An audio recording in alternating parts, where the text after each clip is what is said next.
Here's a good one. Oh, yeah. Yeah. Okay.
Spiritual meeting. A meeting.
Banner, drag it. Come here. Why don't we drag the banner? There, yeah, at the background. Yes.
Where?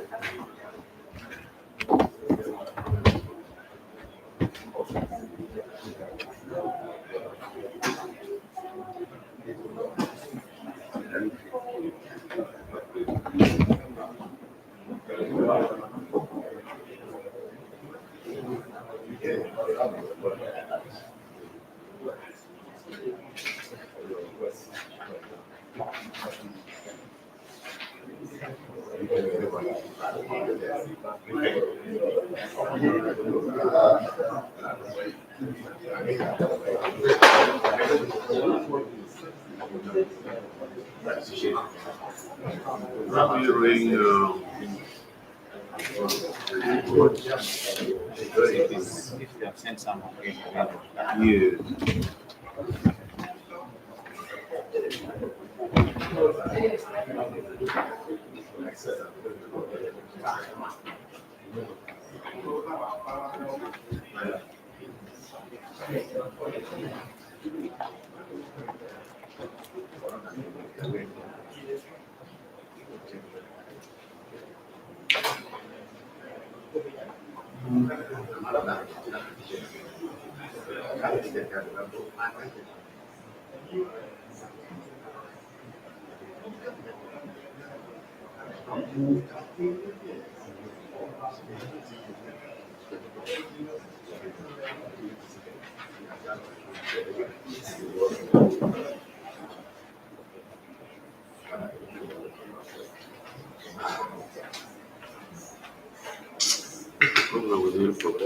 He's putting you on busy now.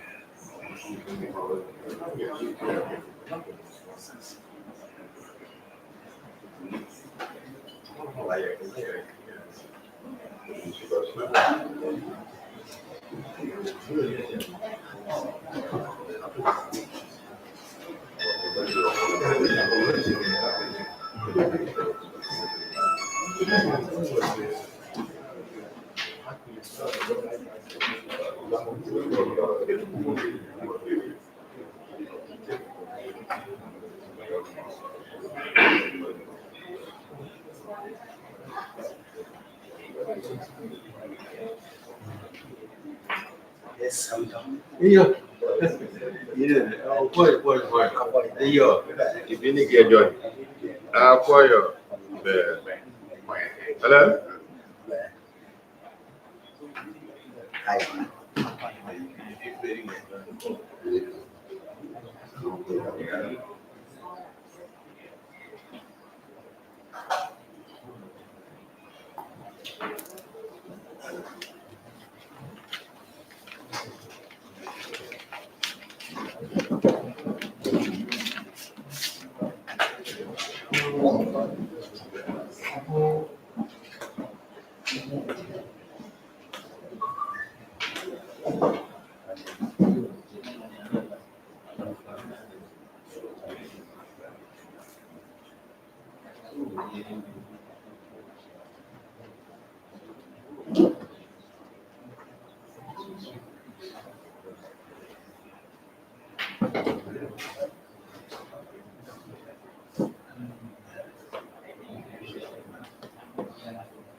Was this tested? Not yet. If not, only 30 hours. No, I think it will work. At least.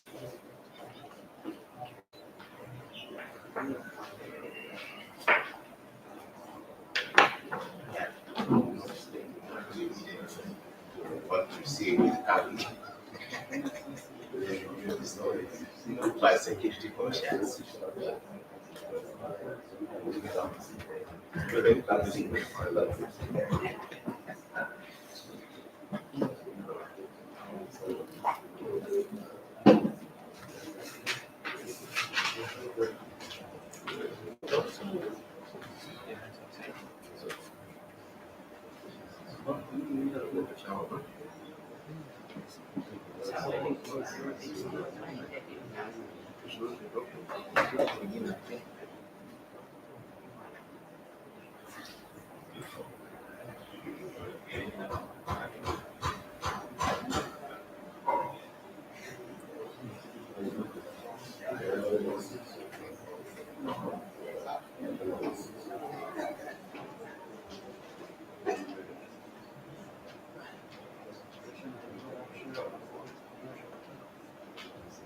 Yes, hello?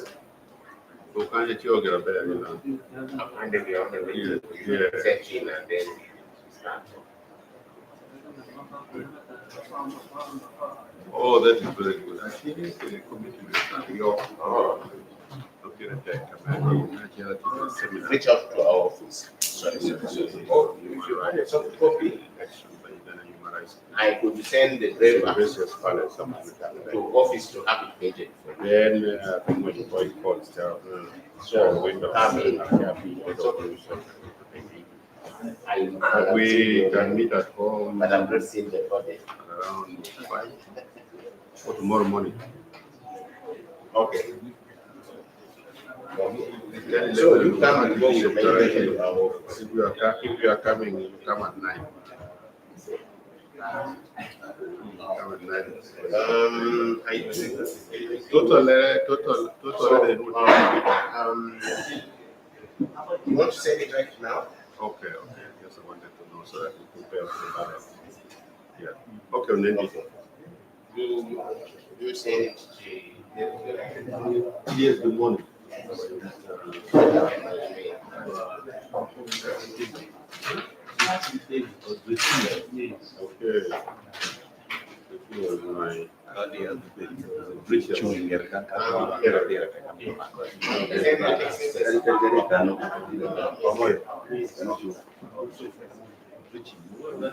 Cada meio dia tem que tocar uma coisa.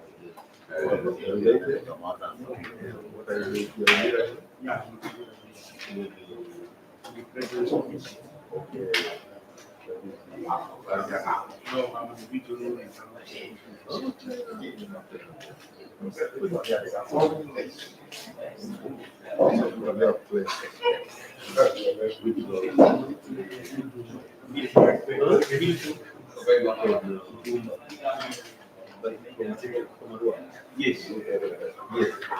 But there was one yes. There are people that you're the only one who has not been. But the others have been. Lumba is still there, but he has been there for long. But the other one is there. Yes, I think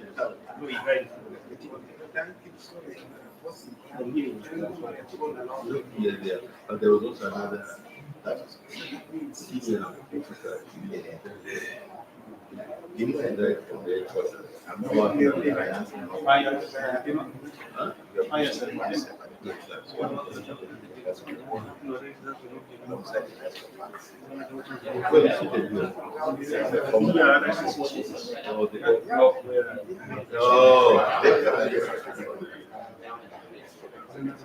Which is there was another person who was very strong member. No, there was this.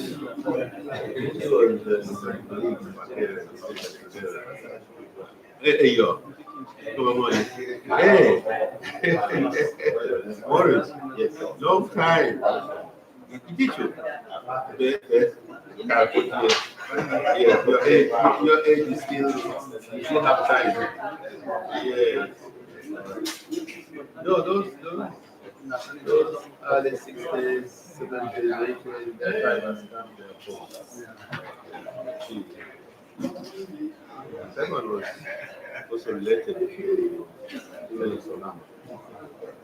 We used to go together with when we were students in Makera. For the crew.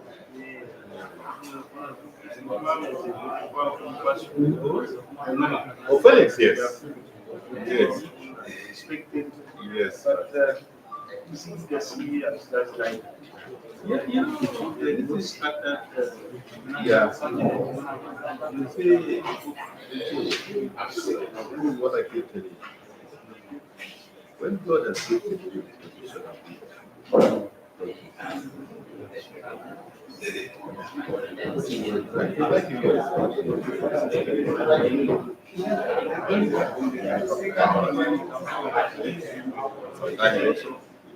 Somebody is not so Felix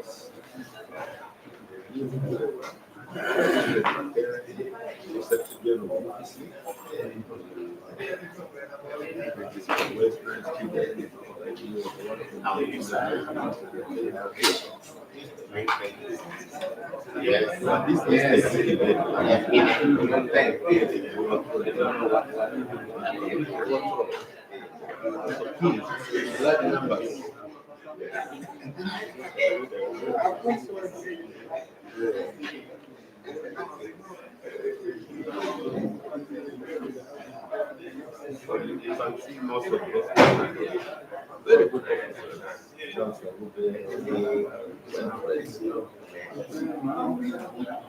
But he just faded away because they misused the position which God gifted them. Instead of using it for the good of creation, they misused it to destroy.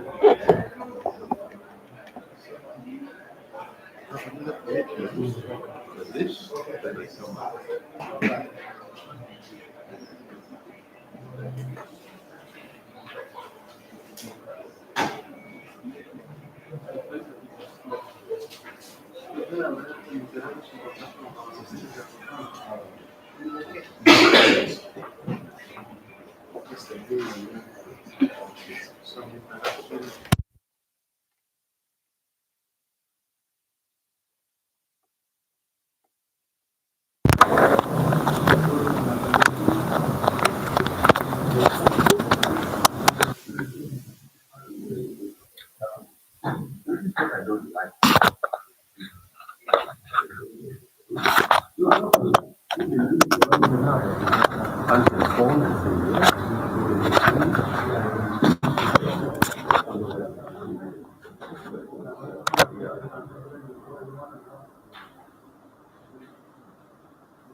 Yes.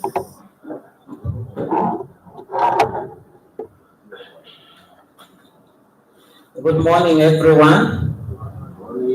I would like to welcome you and thank you so much for coming to participate in this regional dialogue on elections and human rights. So thank you very much for coming. Feel at UHRC, that is Uganda Human Rights Commission. Feel at Gracious Palace. This is our home. Let us feel free. It is always good as key stakeholders to come together, to talk together, to discuss together, and then lay strategies together. Most especially during this time that we are preparing to have the 2026 general elections. So it is a good thing. I would like to draw your attention to the program that is going to guide us. It is also attached to your letter, invitation letter, but in case you don't have it, we also have copies that we are going to give you. Briefly, today we are going to, from the program, 8 to 8:30, we are supposed to have arrival and registration of participants. And I believe that all of us have already registered. And thank you so much for arriving. Thank you. And we also hope and pray that those who are still on the way should also reach here safely. I have been contacting most of them. They are saying they are about to reach. After the arrival and registration, we shall have the preliminaries. And under the preliminaries, we shall have the opening prayer by one of us, any God or Allah fearing person who will lead us. If the man of God is inside, then that person will lead us. Opening prayer, then we shall get to know one another in the room. That is introduction. Then I will take you through the objectives of this dialogue, and that will be followed by welcome remarks from the regional human rights officer, who is already here inside with us here. Then following him, we shall have the official opening remarks and the official opening by the resident city commissioner of Lira. And if it delays a bit, then we still have the assistant RDC of Kwania in the house who will take us through that part. Then from 8:30, 9:30 to 10:30, we shall have the keynote address on building trust and safeguarding human rights, the role of Electoral Commission in delivering peaceful and inclusive elections in Lamu sub-region. This will be presented by the regional election officer. Heavy represented is also here. Then we shall have a break.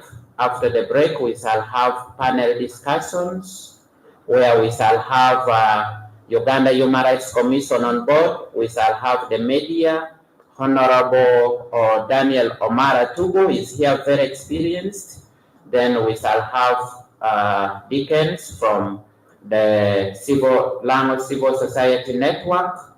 Then the PRO This part is not rigid, we may add. And then after that, we shall have a plenary discussion. Then after we shall go for lunch. After lunch, we shall have the role of the security agencies, balancing security and civil liberties by the regional police commander, North Kyoga, who is also already in the house. And then what will follow is the plenary, and then later way forward, then we close. That is our program today. We have the moderator who is also already inside the house, and at an opportune time, I will also invite him. So without wasting any more time, allow me now to request you that we should stand up and start the dialogue. Thank you very much. And may I request one person to come and lead us in the opening prayer. Thank you.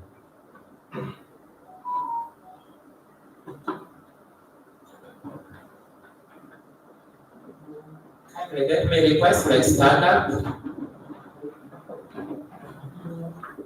Almighty Father, the creator of all beings, the eternal God, Rock of Ages, we welcome you to our city. We know that in this assembly you are here with us. This country honors and respects your name, and that's why our motto is for God and our country. We ask of your help. As a nation, we want to be united under one leadership. We want to lead and pass the baton to the next generation. Even as we have these conversations, may we not do it out of defense, but out of love for the future that you have granted us.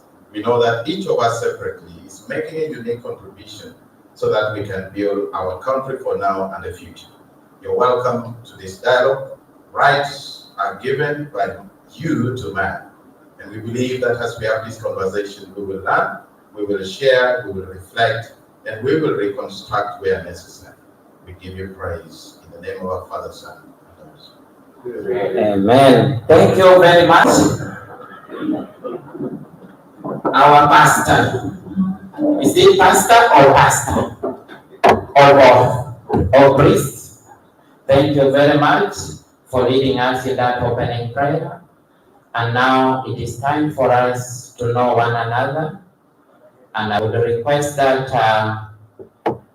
during the time of introduction, you tell us your name, and then the title, if you wish, then the institution or organization that you work for, and the district that you come from.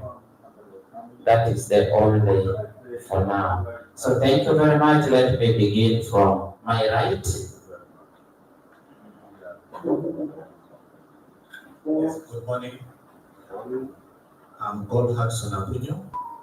I work with Vision Group as a reporter, and I'm based in Lira City.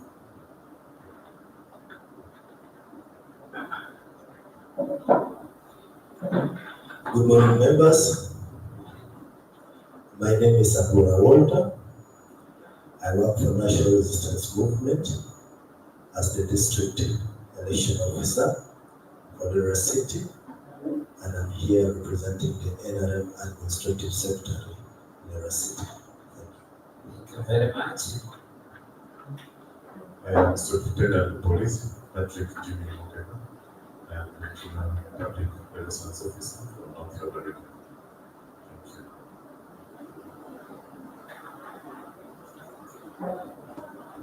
Good morning, members. I'm Senior Superintendent of Police from the BBC Justice Center. Thank you. Protocol observed. I am Rafina Jovita, representing Female Youth Affairs, Lira City. Good morning. I'm Superintendent of Police, Chinene Akalkwasake, APC Justice Division. Thank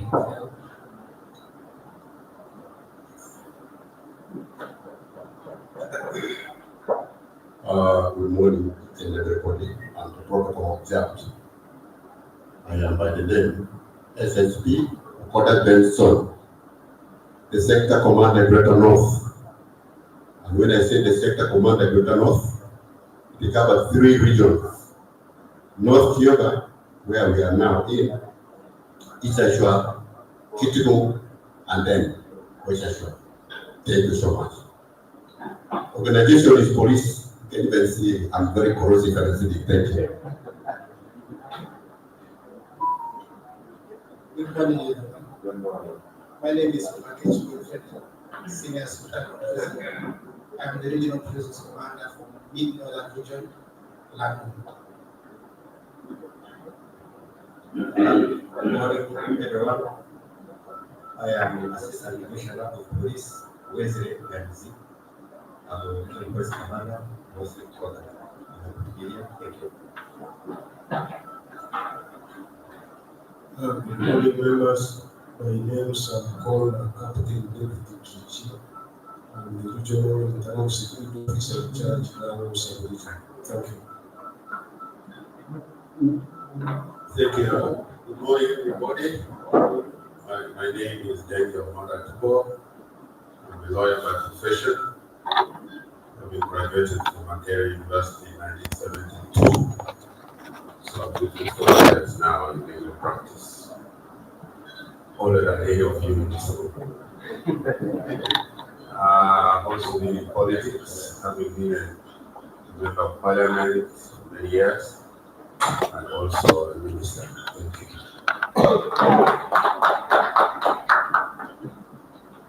Morning, everyone. I'm Oscar Okello. I'm a lawyer and I work at Maritime and Company Advocates Lira here.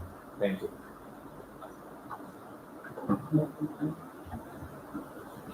Good morning, everyone. My name is Nicholas Ogwang. I'm also a lawyer, but I work for Uganda Human Rights Commission. I'm the head of the office, Uganda Human Rights Commission, Lira office. Welcome. Yes, good morning, ladies and gentlemen. My name is Patrick Okeno, a representative of journalists, and also I work with New Vision as a reporter. I'm actually based in here. Thank you.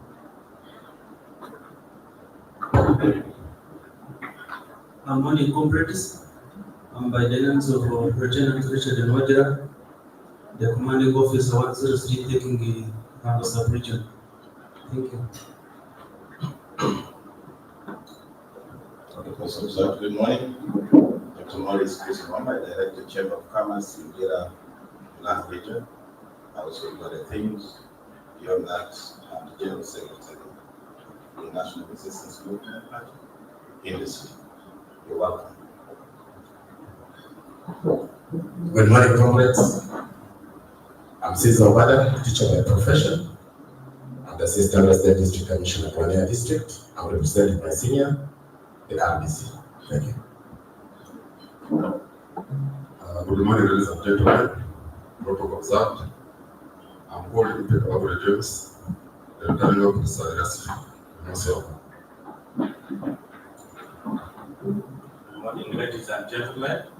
I'm Moses Oti, the District Election Administrator, stroke returning officer for the Okolo District. Well, good morning. I'm called Juan Alexander. I work for African Youth District Network, INET, as a human rights officer. We are based in Lagos. Good morning, everyone. My name is Immaculate Acheng. I work as Research Assistant Facilitation for Peace and Development, Lira City. I'm here representing my Executive Director. Thank you. Good morning, members. I'm Superintendent of Police, Kashmir Bushra, Wamanya, the DPC Lira West. Happy to be here. Good morning, members.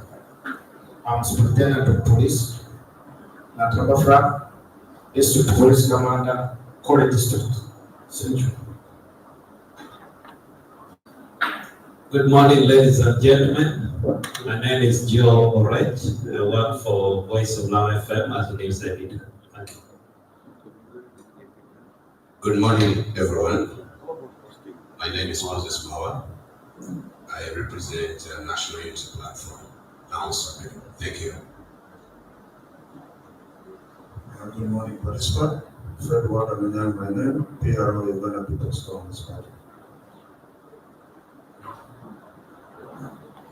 Good morning, ladies and gentlemen. My name is Isaac Otwe. I work as a bureau chief in President of Land. Good morning. My name is Cedric Obra, the District Youth Chairperson.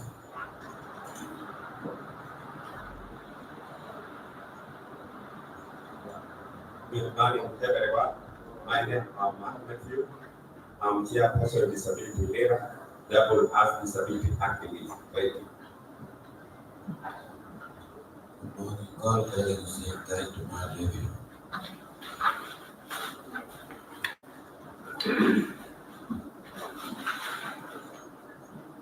My name is Father Lawrence Sandro. I work for Rejuva as the director. Thank you.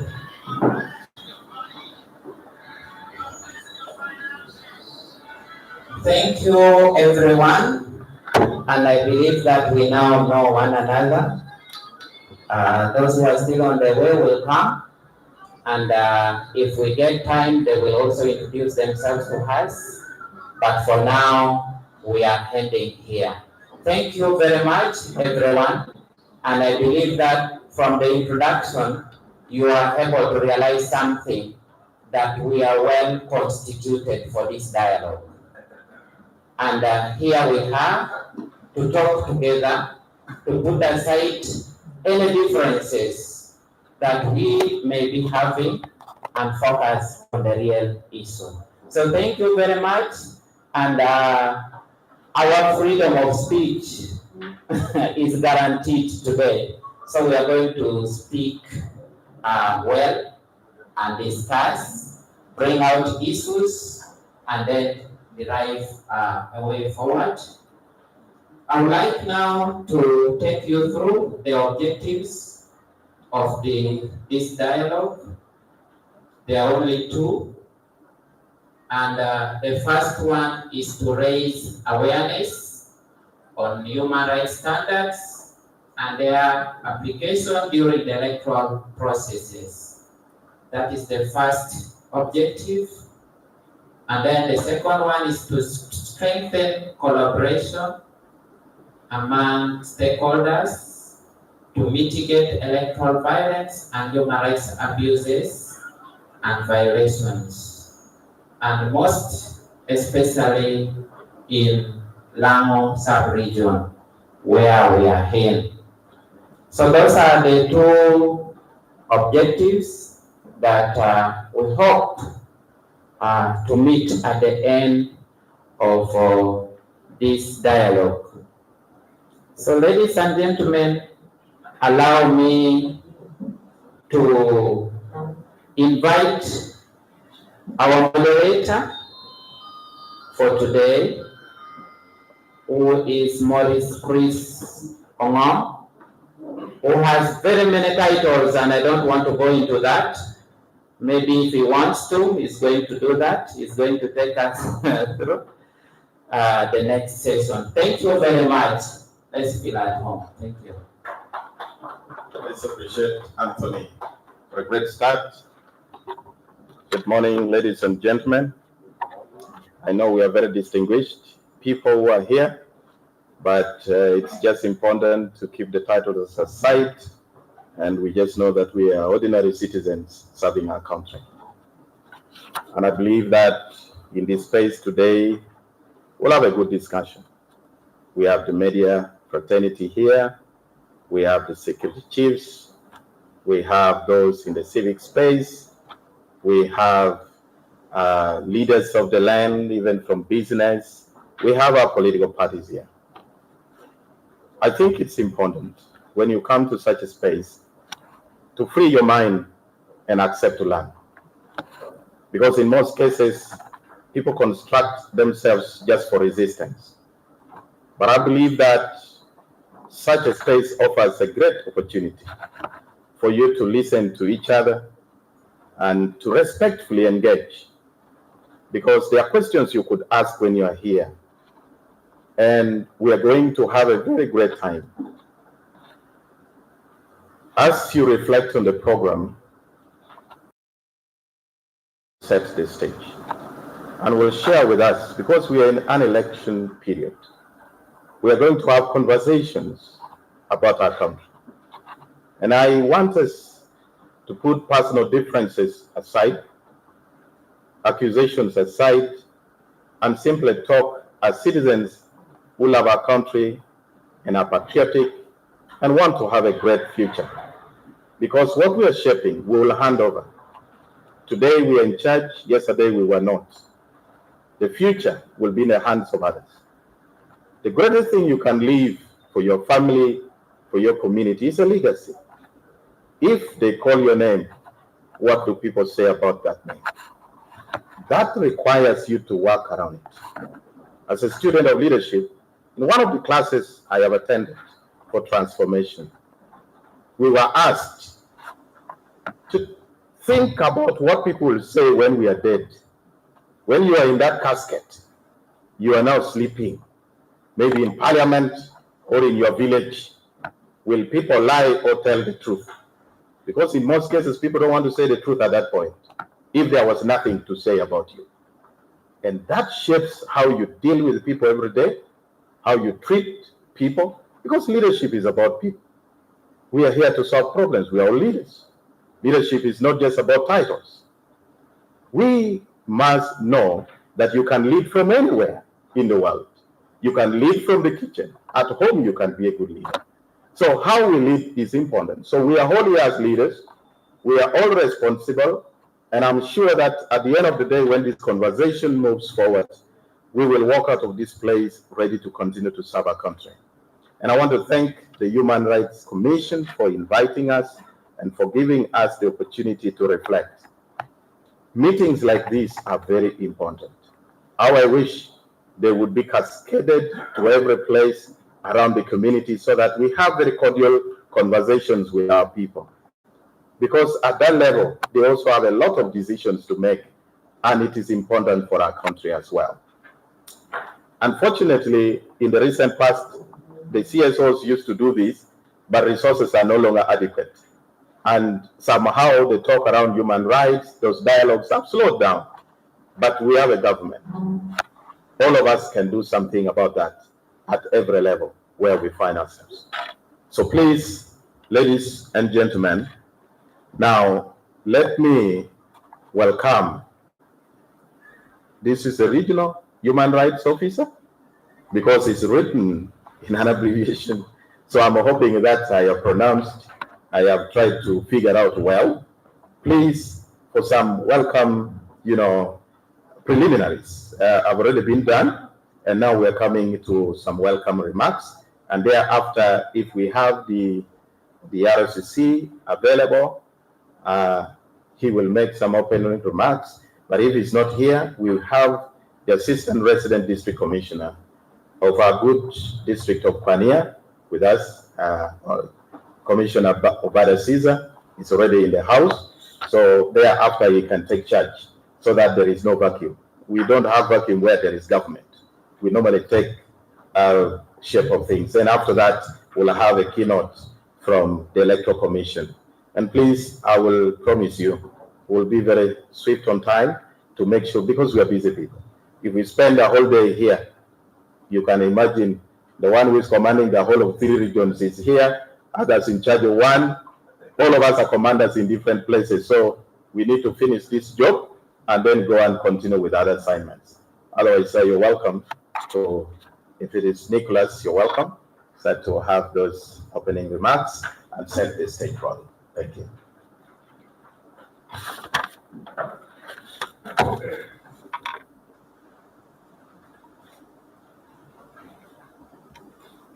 The resident city commissioners present, the regional police commander, North Kyoga, the Regional Prisons Commander, Mid-North, the Regional Internal Security Officer of this region, the DPCs, the Commanding Officer, UPDF, Lira Barracks, the senior citizens who are here, especially Honorable Daniel Omaratubo, most welcome. The religious and cultural leaders present, colleagues from the civil society organizations, members of the Fourth Estate, ladies and gentlemen, good morning once again. Good morning once again. I think the morning is not so cold.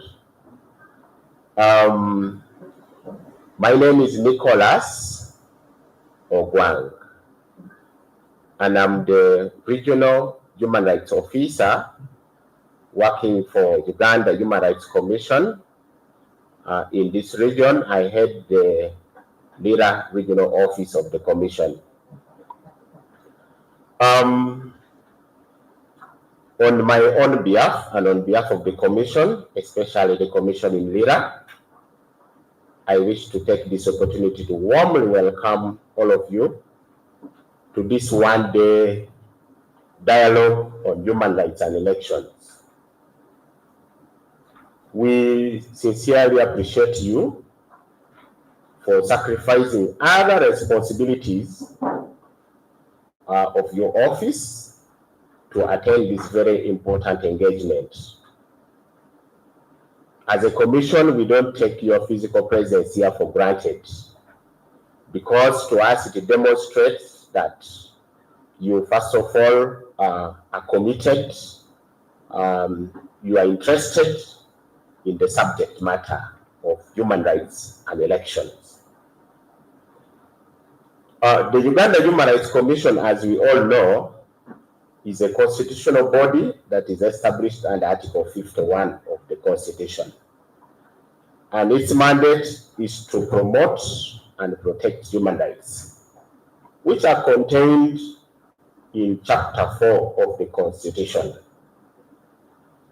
And among the rights which are contained in Chapter 4 of the Constitution, Article 38 of the Constitution provides for the rights of citizens to take part in the affairs of government, either individually or through elected representatives. And this right, coined together with the right to vote or the right to be voted, which is provided for under Article 59 of the Constitution in Chapter 5, is what we are talking about in this dialogue today. As we all know that in January 2026, Ugandans who are of voting age will be casting their ballots in exercise of their constitutional rights, which are enshrined under Article 59 of the Constitution, to elect their leaders at presidential, parliamentary, and local government levels. Article 59 of the Constitution provides for the right to vote by every adult Ugandan who is registered as a voter.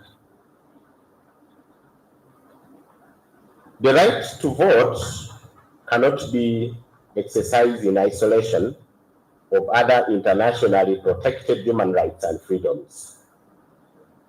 For this right to be meaningfully achieved or enjoyed, the enjoyment of other facilitating human rights and freedoms, including freedom of opinion, expression, movement, association, the right to peaceful assembly, among other rights, must be guaranteed and enjoyed before, during, and after polling processes.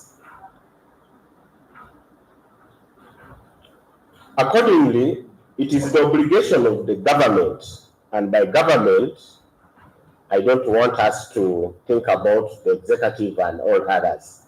I want us to drive it home and bring it to this meeting, because in one way or the other, some of us are people representing government in the different offices. So it is the obligation of government, and if I may add, our obligations to establish, implement democratic processes that facilitate effective observance of human rights and fundamental freedoms during electoral processes. This is because human rights are interrelated and they are mutually reinforcing. The right to vote alone cannot be enjoyed in a vacuum. They are rights that facilitate the full realization of the right to vote, and that's what we are talking about. As we begin this dialogue, it is absolutely necessary to remind ourselves about some of the critical aspects of the international and nationally guaranteed standards which are a requirement of any general elections.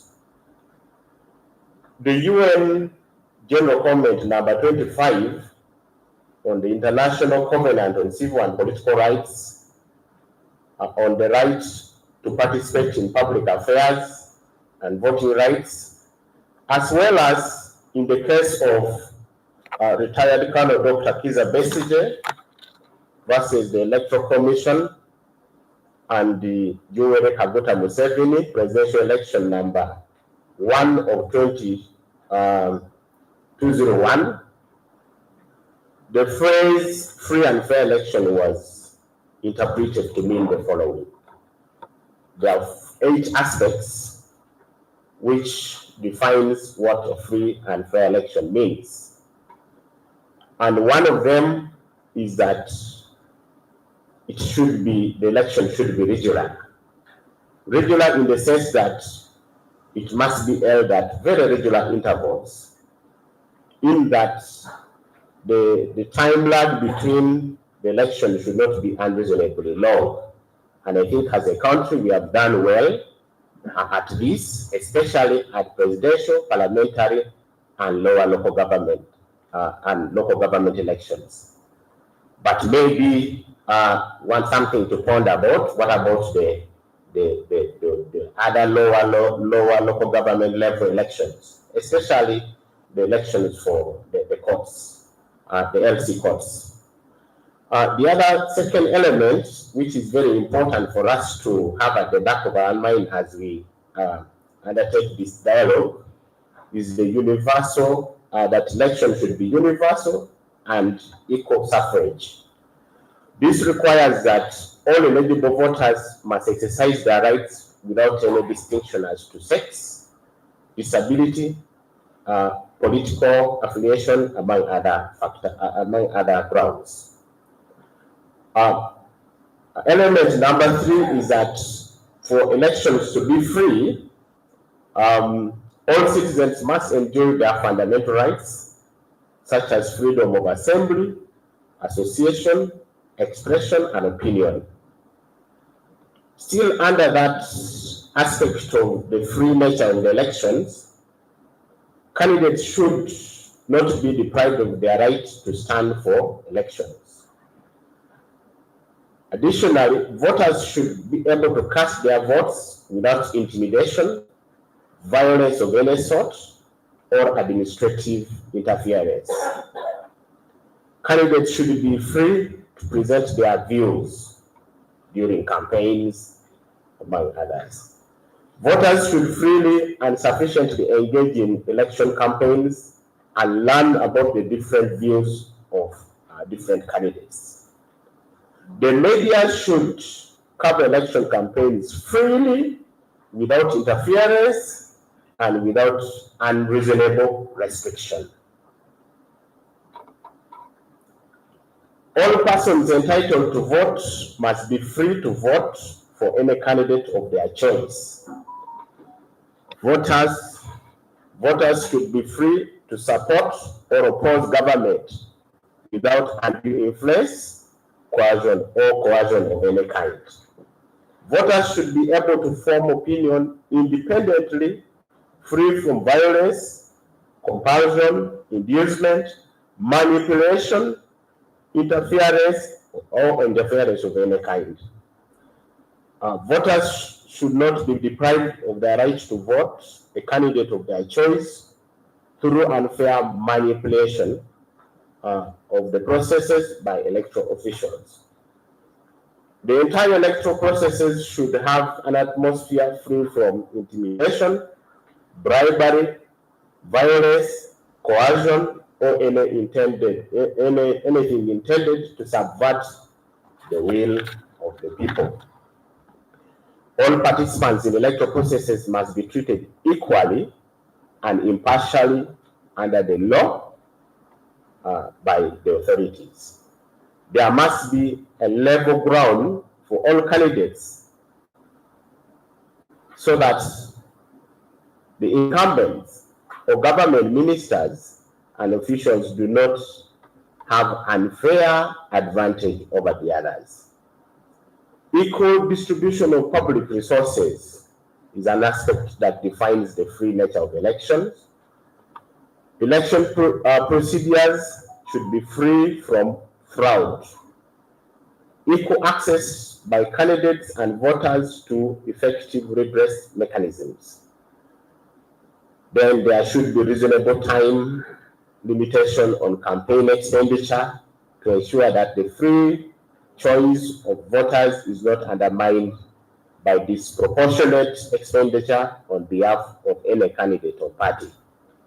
That was to explain the free nature of elections. But the other element that their lordships in the Supreme Court considered in that case was that voting should be by secret ballots. And it emphasizes the fact that voters should mark their ballots in secrecy, not to be and to be free, and the voting procedure must guarantee the secrecy. The other element, which is number 6, is expression of the will of the electorates. And it emphasizes the fact that the will of the people should be the basis of government authority and must be based on the enjoyment of political rights and fundamental freedoms before, during, and after the elections. Each voter must be able to cast his or her ballots free from intimidation, violence, administrative actions, or fear of retribution. The 7th aspect is honest counting and reporting of results. The counting and tabulation of election results should be done impartially, efficiently, accurately, and in a transparent manner. Tabulation of results should be visible and verifiable. Results should be publicly reported in a timely manner. And then the last aspect is the election. For election to be seen to be free and fair, it must be genuine. And this means that electoral processes must be conducted in accountable and transparent manner, must represent the real and informed choices of the voters.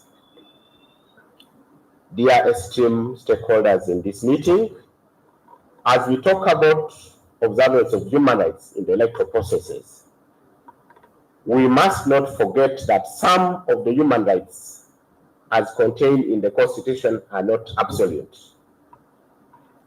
As a matter of fact, Article 43 of the Constitution provides for the general limitations of human rights.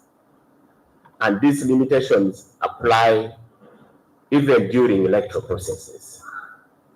However, it is important to note that these limitations should pass the test.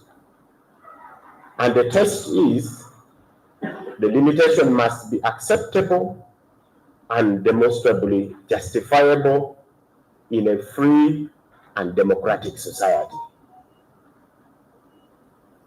So, much as we have to observe human rights go hand in hand with duties and responsibilities. Human rights can be subject to limitations, but then we need to judge carefully and see and test our limitations. Is it intended to facilitate the enjoyment of the right to vote or to be voted, or it is intended to curtail it?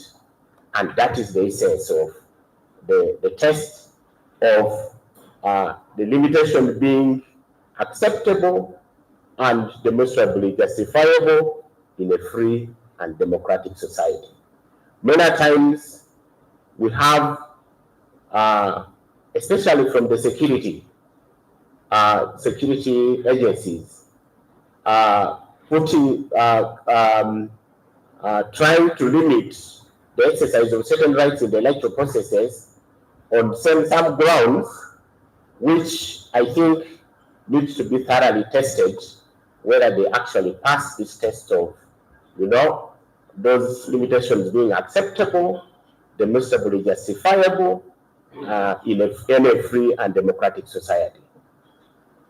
So, colleagues, as we dialogue today, I want to implore this meeting to reflect on the processes, on the ongoing election so far, and as we reflect about things that have happened in this region, I think we also need to stay alive to things that have happened in other regions in this country.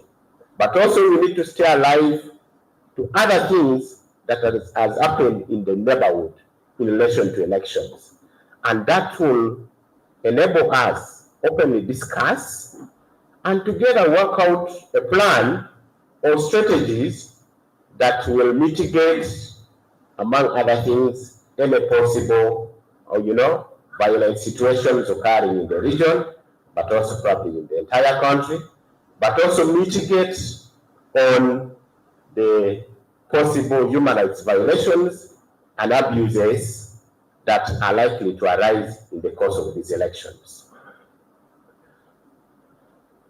So far as a commission, we have been able to monitor the ongoing electoral processes, especially in this region.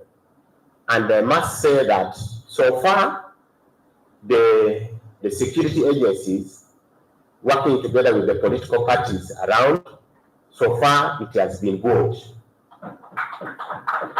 We have not seen the kind of scenes we are seeing in other regions, and we pray that we don't see here in this region, but we also pray that those that we are seeing in other regions in this country, we need to have them stopped such that together we can have a very peaceful election that is not tainted with blood, election that is not tainted with human rights violations and human rights abuses.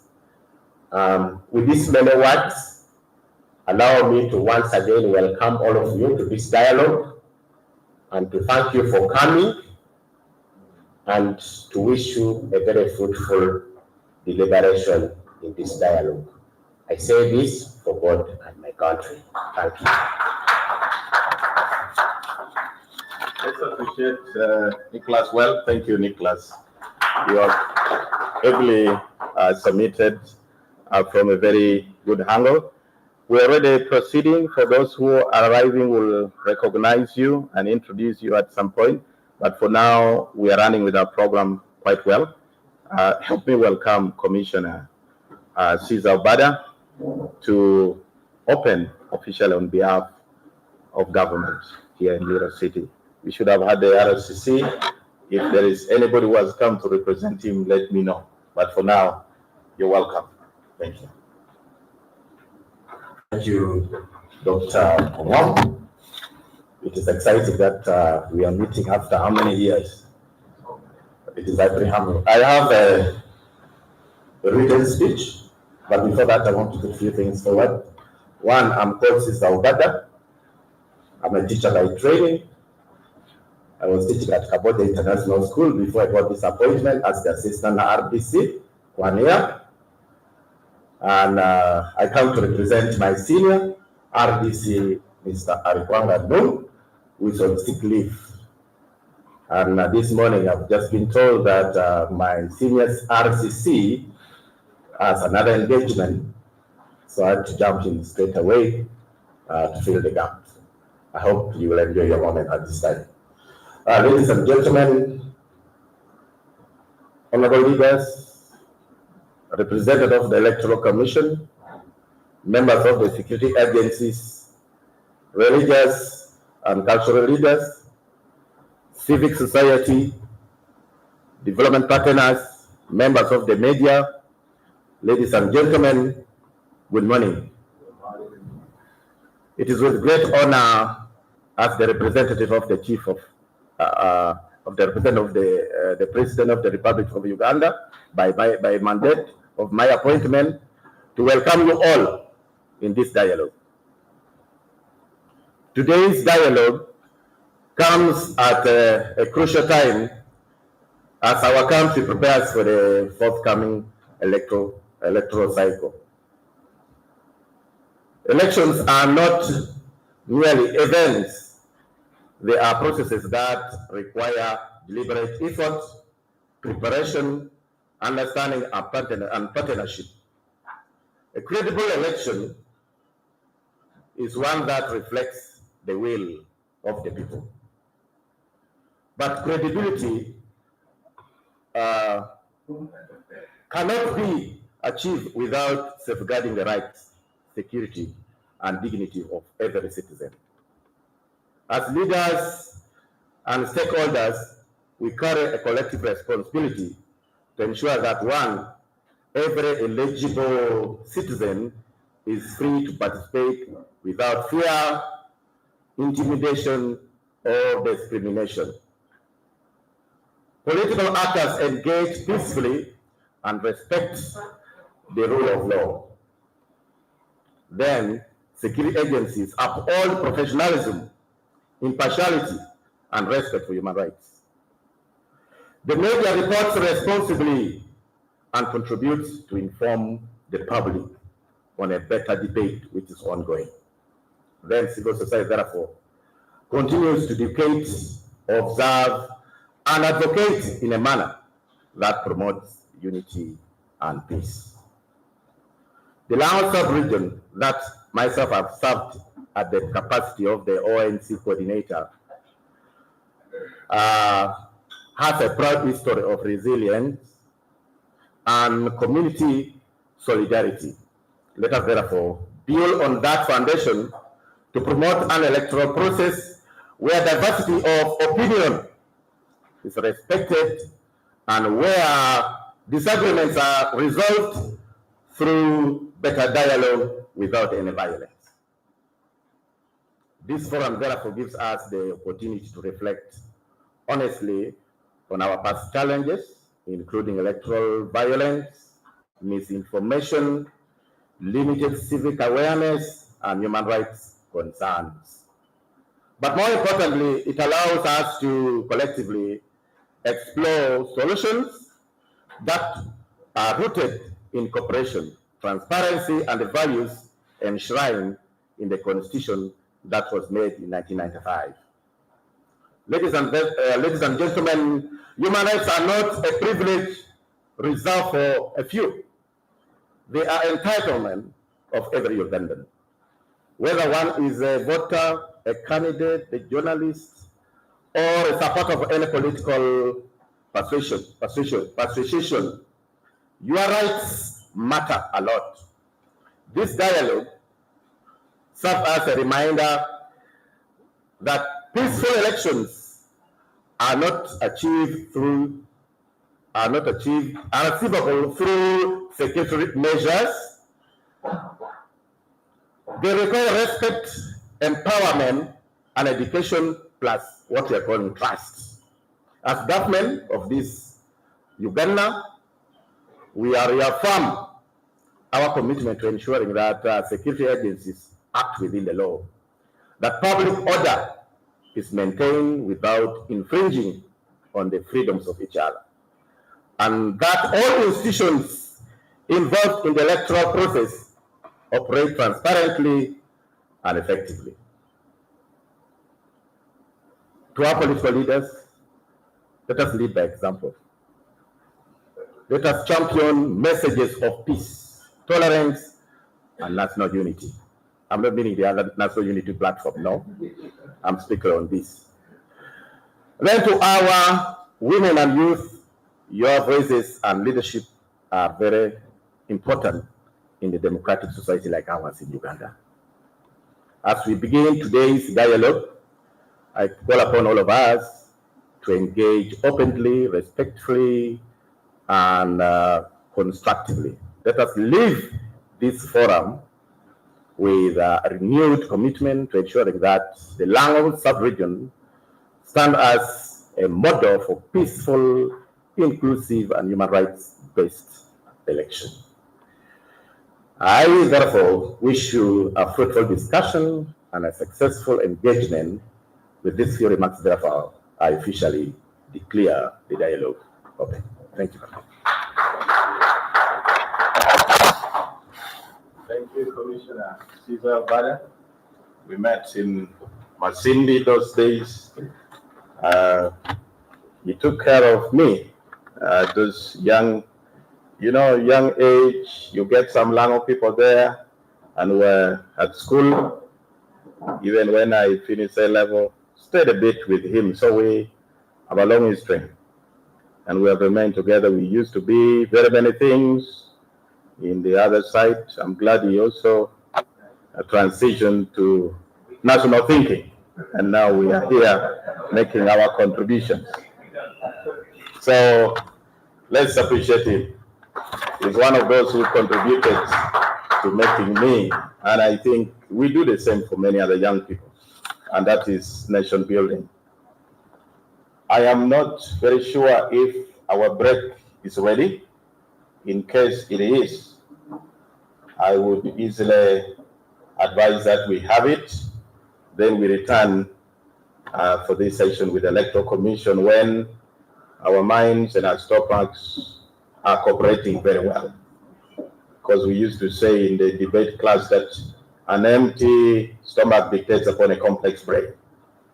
When the brain is supposed to function, the stomach must be settled. Some of you who have come, let me give you the opportunity to introduce yourselves as we find out. Do I have another mic somewhere? There were two. If not, most of you have the voice to just project from there.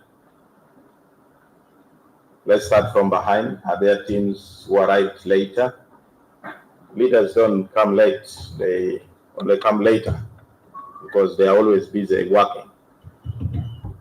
Good. Good morning, fellow participants. Good morning. I am Richard Fredo Tim, Detective AIP, Police Officer in charge of Electoral Political Media Crimes, Lira City. Have we heard that? Electoral media crimes, which others are consistently committing.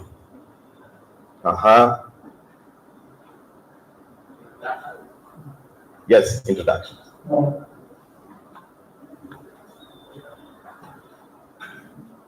Protocols observed. Morning, everybody. George Ojuango Potter is my name. I am an Awitop, leading a clan called Umola Chol, the Renewal Chain. And in the cultural institution, I'm the fourth Deputy Prime Minister, and as well the Minister of Education and Sports. I'm here in the capacity of the Prime Minister Council Institution. You're welcome. Most welcome. The Honorable Prime Minister. Yes, there are still more people. Good morning. I'm Geoffrey Alex, District Chairman for Planning District. Thank you, Honorable Geoffrey. Good morning, ladies and gentlemen. Morning. My name is Akil James. I'm a manager of Uganda City. James, you're welcome. There's still more here. Nicholas.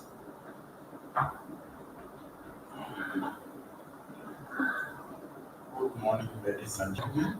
Good morning.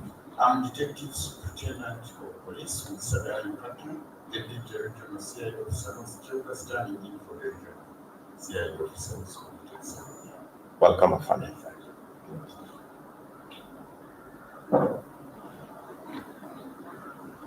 Have you already introduced? Okay. Good morning, everyone. Good morning. Seeing the gender balance, I'm kind of intimidated. I'm Margaret Akule from Lamu Female Crime Leaders Association that stand in need for Rashida. Okay. Women Peace Initiative. Women Peace Initiative. Good.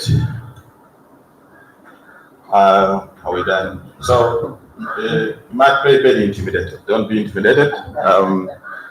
You know, sometimes the issue of gender becomes very complex with ranks at some level. I know government is doing its best, but even sometimes when we invite now local government with their ranks, you find that there are some 2-3 women who have made it. So we congratulate you for being here as we encourage more daughters to rise and take shape of the space. And again, it is not about numbers, because I know when it comes to the issues, you can articulate even if you are alone, the issues that represent the women. So we will give you the platform to be able to do that so that we listen to your wise counsel. I have not confirmed whether, okay, Commissioner. 5 minutes. Okay. Thank you so much, ladies and gentlemen. John Stephen is my name, the Deputy RCC for Lira East Uganda. Well, thank you.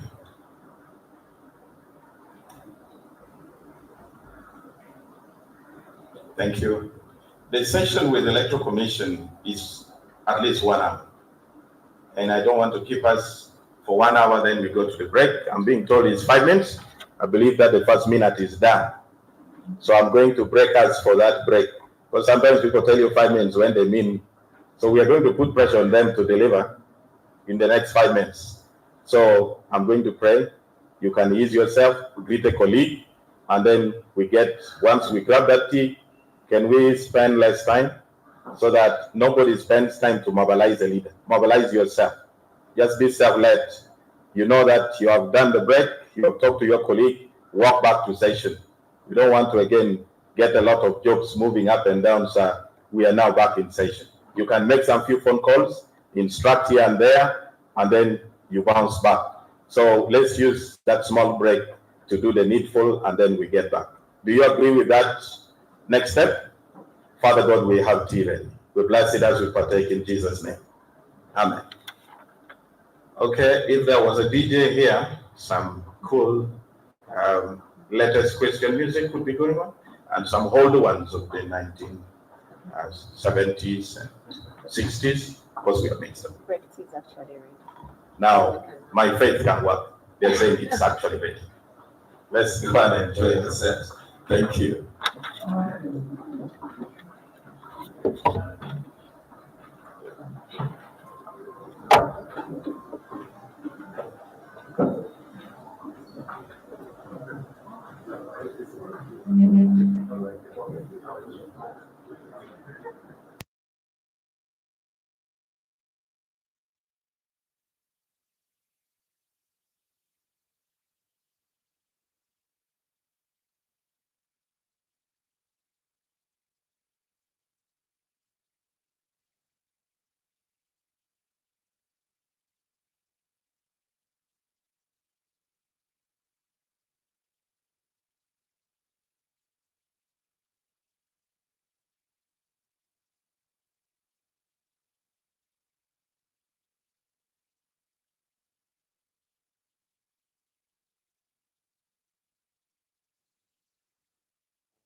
Yes.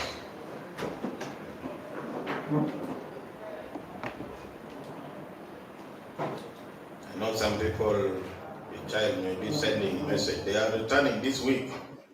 Many of them want to eat on the way. Don't forget. Sort them out so that you are peaceful and settled. I know Miss Petra Gray James is already set. The presentation is up.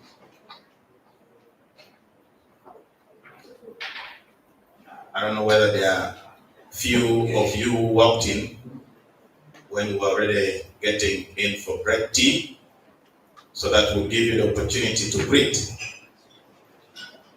and to introduce yourselves.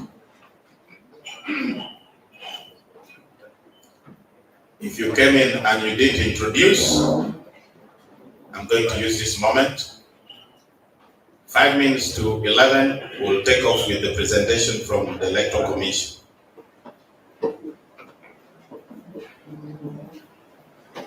I don't want to preempt anything, but elections are important at all levels where they are required. Whether in Akiba or Bolivia, election is very important. If you look at the one of the nation, is even now more serious.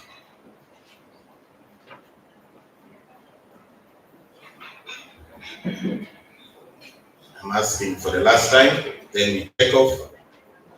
If you came in, and perhaps this could be Nicholas, let me disturb you to give you this.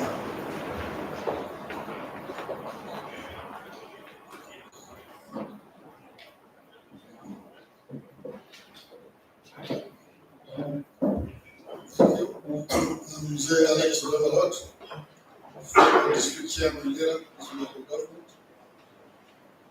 I'm representing the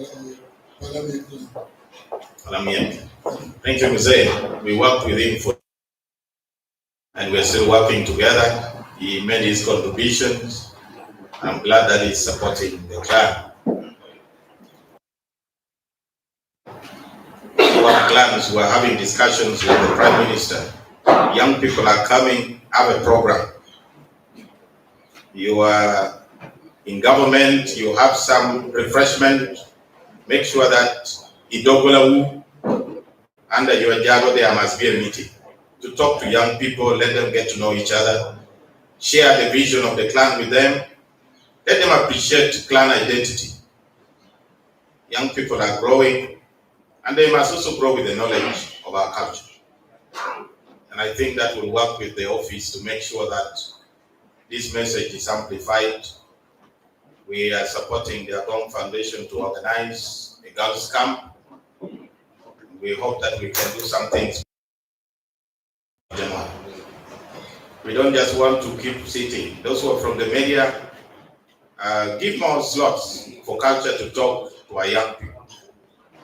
I'm asking that as the executive secretary of the institution, because we want to structure how we engage young people in these 2 months. And also talk to them about elections. They must know why it is important from that young age, because they are the future. They can't offer what you have not given them. Okay, I think the quorum is fair enough. Ndugu James, let's take this opportunity to welcome you to come and share with us. We want to listen, quietly reflect, but also learn what the package is like for us today.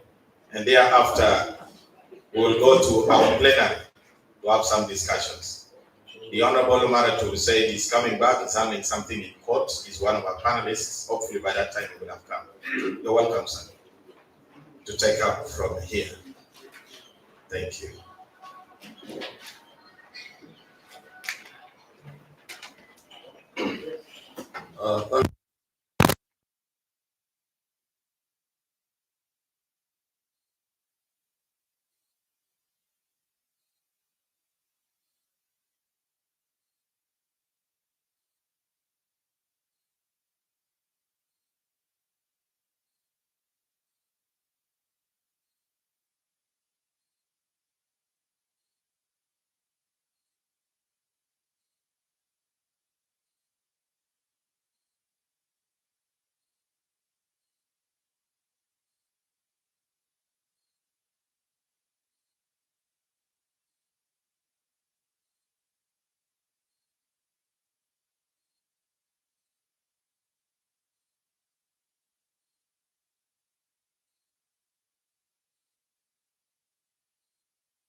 the strategic themes, that is stakeholder participation, like the one we are having, and more to come, being effective, trusted, and then have democratic elections. Now, as we serve the country, the Electoral Commission has a legal framework or the laws within which we do our work. The mandate is guided by the specified laws for all the categories of elections. The first one is our mother law, which is the Constitution of Uganda, the Electoral Commission Act, where I and others fall, the Presidential Elections Act. This one falls under the chairperson. The Electoral Commission is the returning officer for the presidential elections. With the returning officers, we fall under the Parliamentary Elections Act. We also cover the Local Government Act. We have the political parties and organizations. That's the one that gives us the candidates that vie for the various positions and against place the laws under which they operate. We have the Uganda Communications Act, which goes hand in hand with the Computer Misuse Act, control the upcoming issues raised from the social media and the computer misuse. Then from time to time, the Commission has the mandate and powers to provide rules, regulations, and guidelines that help us do our work.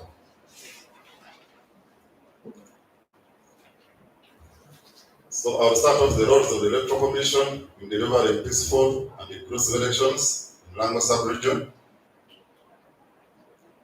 The primary role of an Electoral Commission in delivering peaceful elections is to act as an independent, impartial, and professional umpire that organize, conduct the entire electoral process in a transparent, efficient, and credible manner.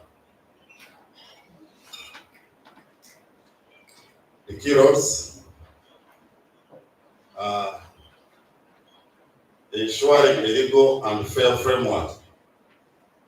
The Commission operates within the constitutional and legal framework, following the laws that I've talked about before, to ensure that all the laws are applied equally to all the participants. The Commission will wish the ground to be fair so that all the participants benefit. The Commission also reviews the laws, proposing amendments to improve the process. Though we always have a challenge with delays from Parliament.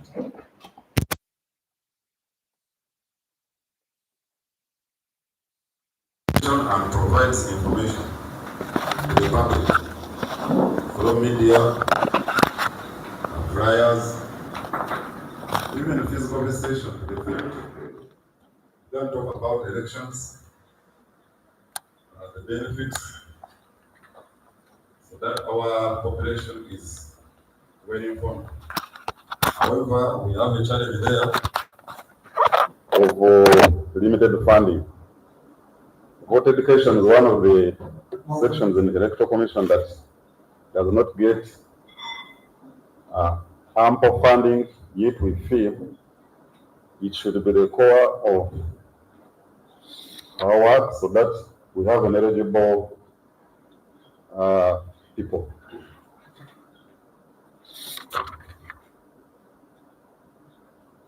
Voter education helps our voters make informed choices and then encourage lawful participation.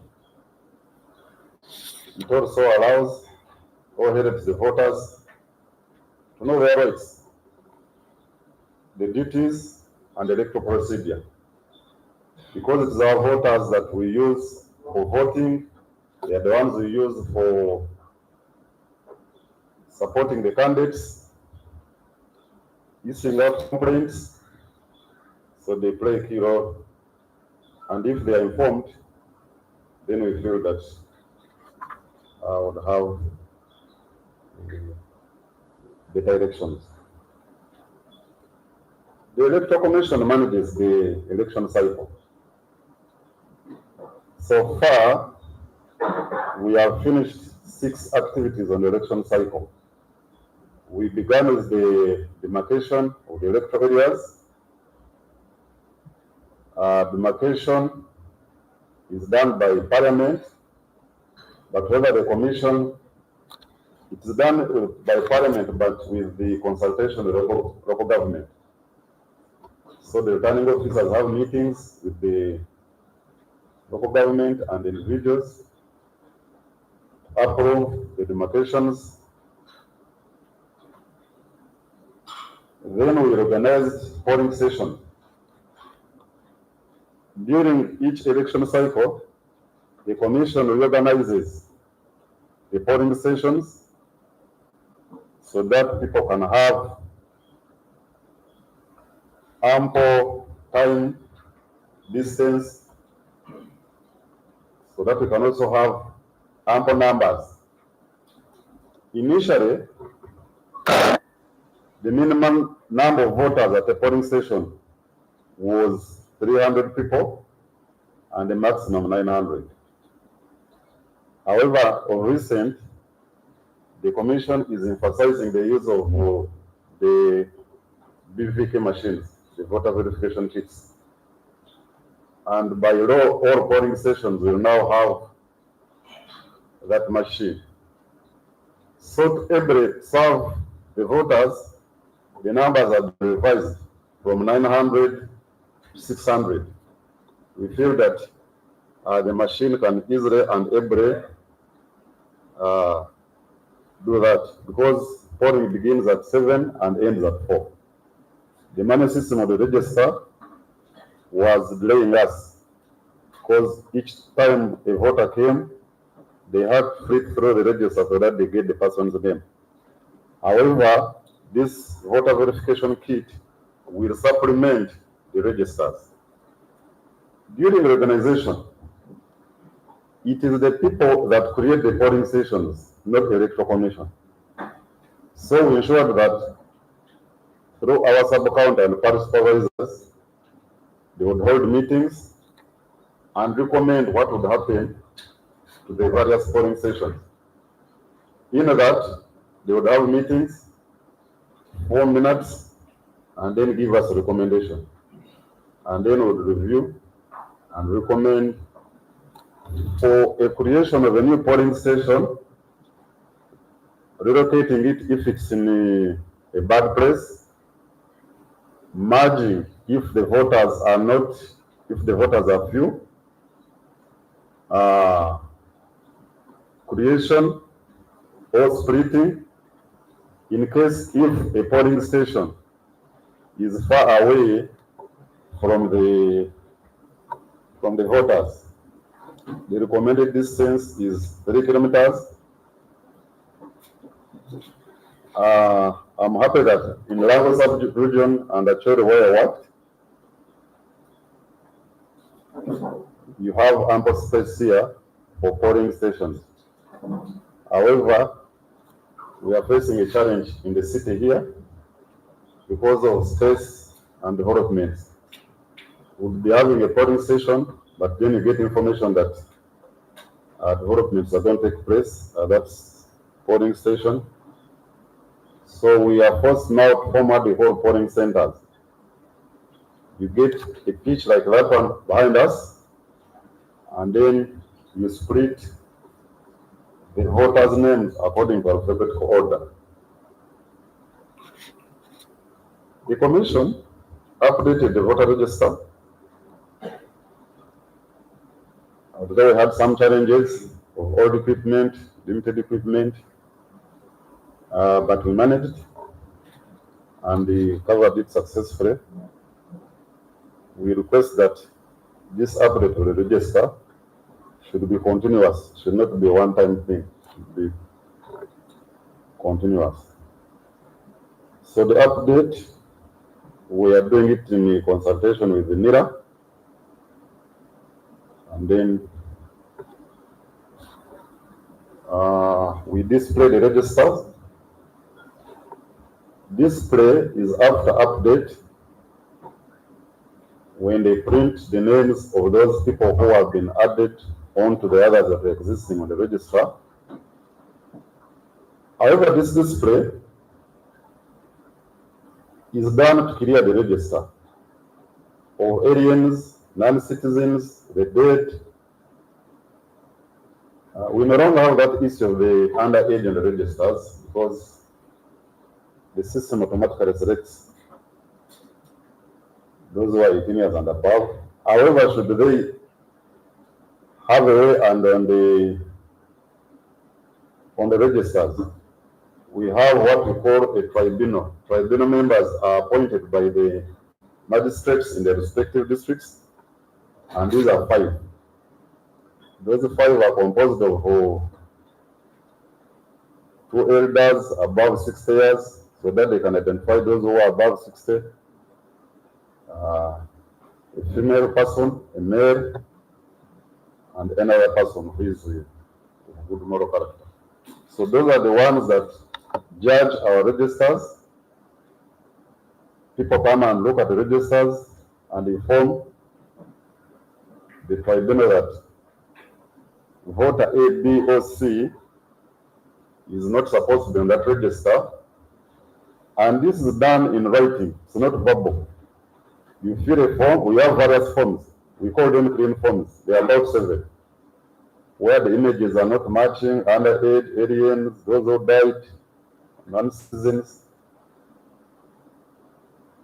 So if a voter identifies that person as not being on the register, they will fill in that form, and then the tribunal will sit, decide on the fate of those voters.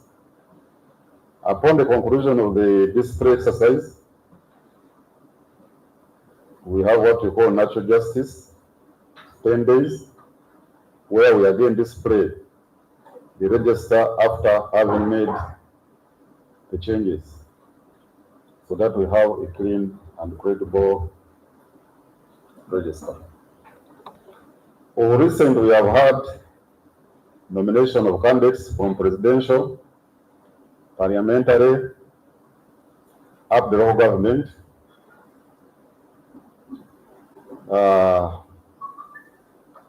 To a large extent, the nomination exercise was successful, where candidates or voters were not happy. They had to petition under the commission, and as you have heard, the commission has had over more than 300 petitions that they are looking through, and they make daily decisions regarding their outcomes after hearing from the 2 sides. Because when there's a petition, they call the respondents and their own, so that they decide on the fate.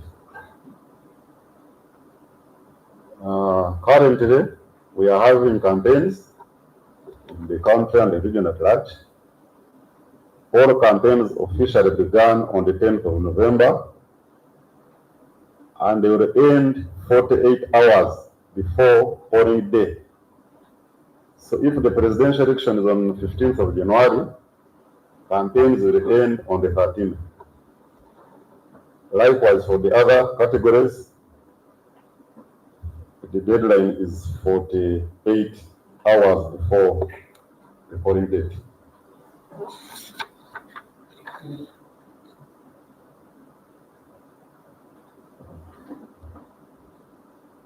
The Commission promotes electoral transparency and accountability through the use of technology.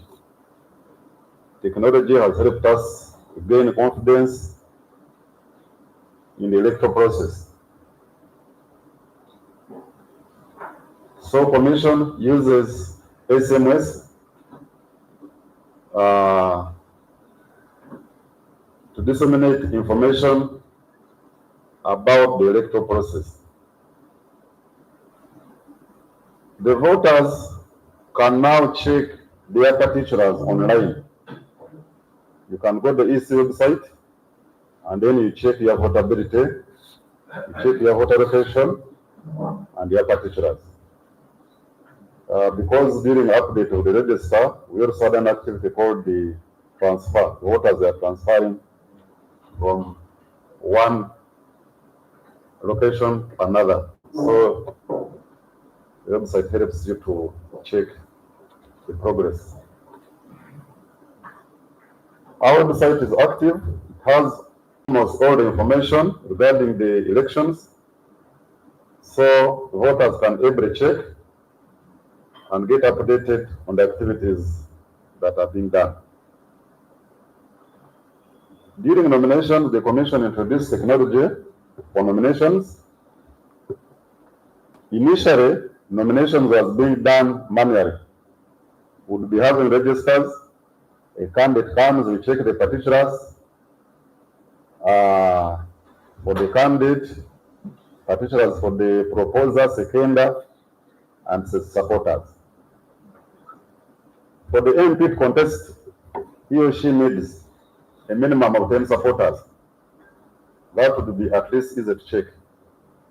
But for the mayors in the city here, they would require almost 400 supporters because there is a formula they get. For example, the mayor of East Division, which has about 28 wards, it would require the candidate to submit 20 names per ward, meaning it would be 20 times 28. Now to check all those 448 supporters would be an uphill task. And remember, we don't have only one candidate. We had almost about 9. So 9 times 448 would be an insurmountable task. However, the Electoral Commission introduced a system of pre-registering and verification of voters. So candidates would bring their nomination papers and supporters. We pre-register them. We capture their details, NIN number. They receive a message that they have been pre-registered for nominations.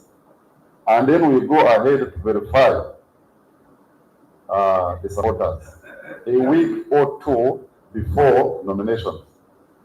So that when they come on nomination day, it's a matter of procedure to declare the candidate within minutes because we already have your papers and we have verified the candidates. And those candidates strictly would be coming from the wards. If you put somebody from Amarata as a supporter, the system will reject.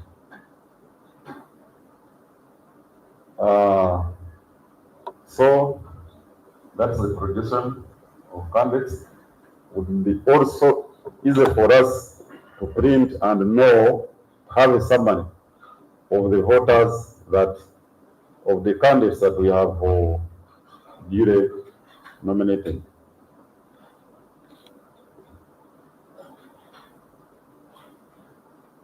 So another innovation about technology is the voter verification as supporters for the candidates and also verification of voters during polling day.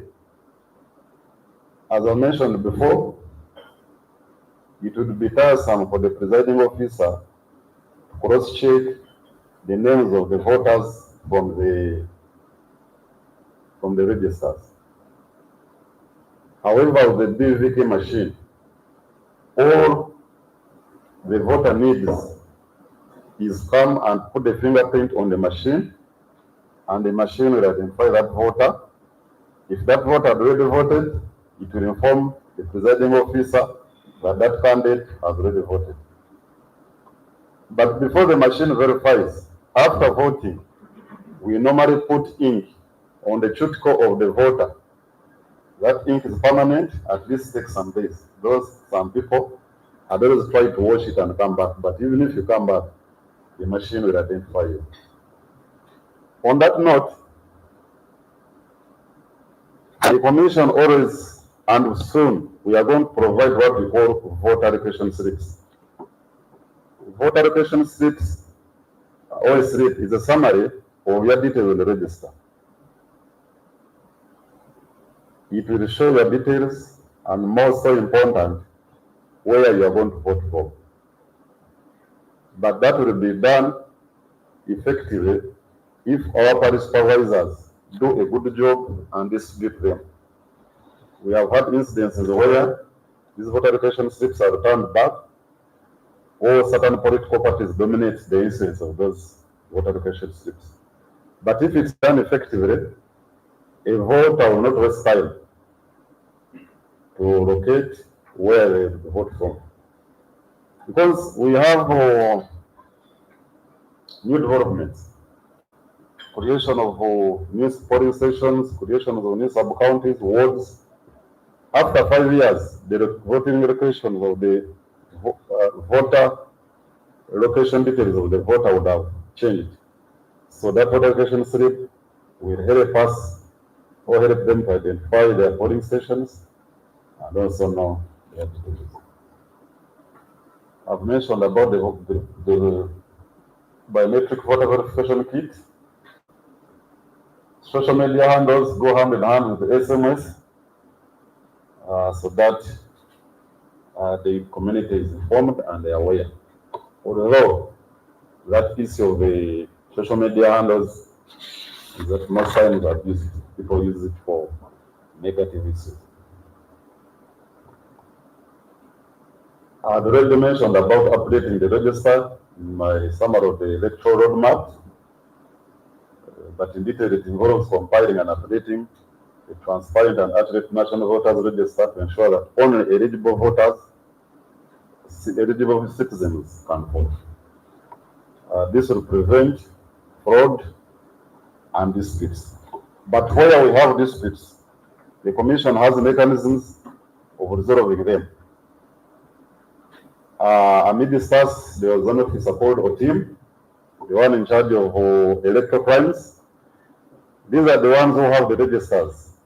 They help us to register all those electoral crimes. And these emanate from the parish to the sub-county and then the returning officer, who in turn submits to headquarters. Unfortunately, some of these disputes take long to be resolved.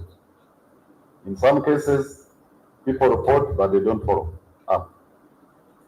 And then majorly, all disputes have a cost implication. So when it goes cost implication, most of the complainants give up easily.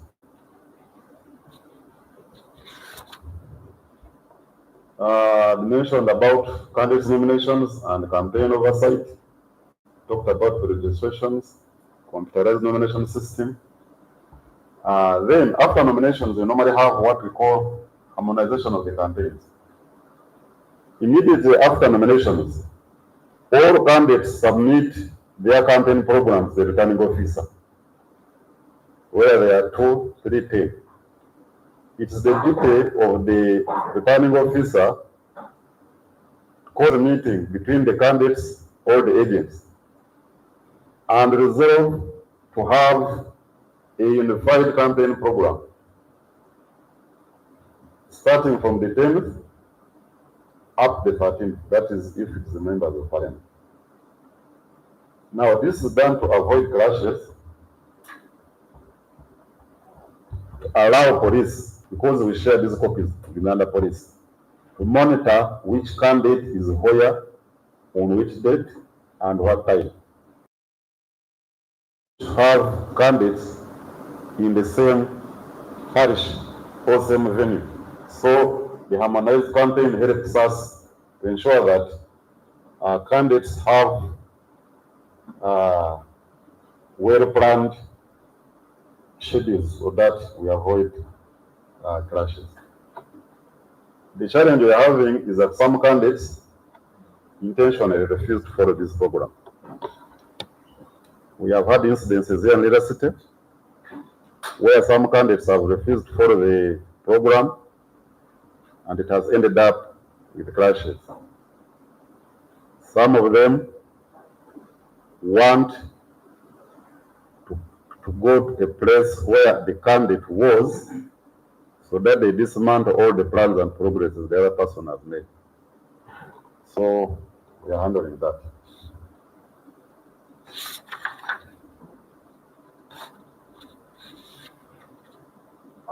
During the nomination and campaigns, the Commission has released campaign guidelines both for local government and for the parliament elections. They are enough. We have so far started distributing them across. These will help us to enforce campaign guidelines, prevent clashes, hate speech, violence, and disorder. The challenge there sometimes is people don't document, they speak about it verbally. So we wish them to put it in writing. And where we cannot manage, as returning officers, we forward these complaints to the Commission for further management. Another role of the Commission in ensuring peaceful elections is ensuring polling integrity. Right now, the Commission has announced the vacancies for the polling day officials, and we have started recruitment of the biometric voter verification kit operators. These are technical, computer-based. So closure of application was today, and then hopefully next week we shall receive announcements for the other positions of polling assistants, as police also conclude this process of recruiting the police constables. So after recruitment, we do thorough training of the polling day officials. During the training, we instill in them values of impartiality, transparency, and integrity. We are having a challenge of low pay for the polling day officials. 2021, they are being paid, the presiding officers are being paid 50,000 shillings, and polling day officials 40,000. But due to our price and the requests, at least they have revised it to 100,000 shillings. But still, it's not enough because there are so many temptations with the meager payments. But again, sympathize with the EC. There are very many numbers of polling officials involved. So a mere increment, even of 10,000, can escalate the cost. But they say democracy has no maneuvering.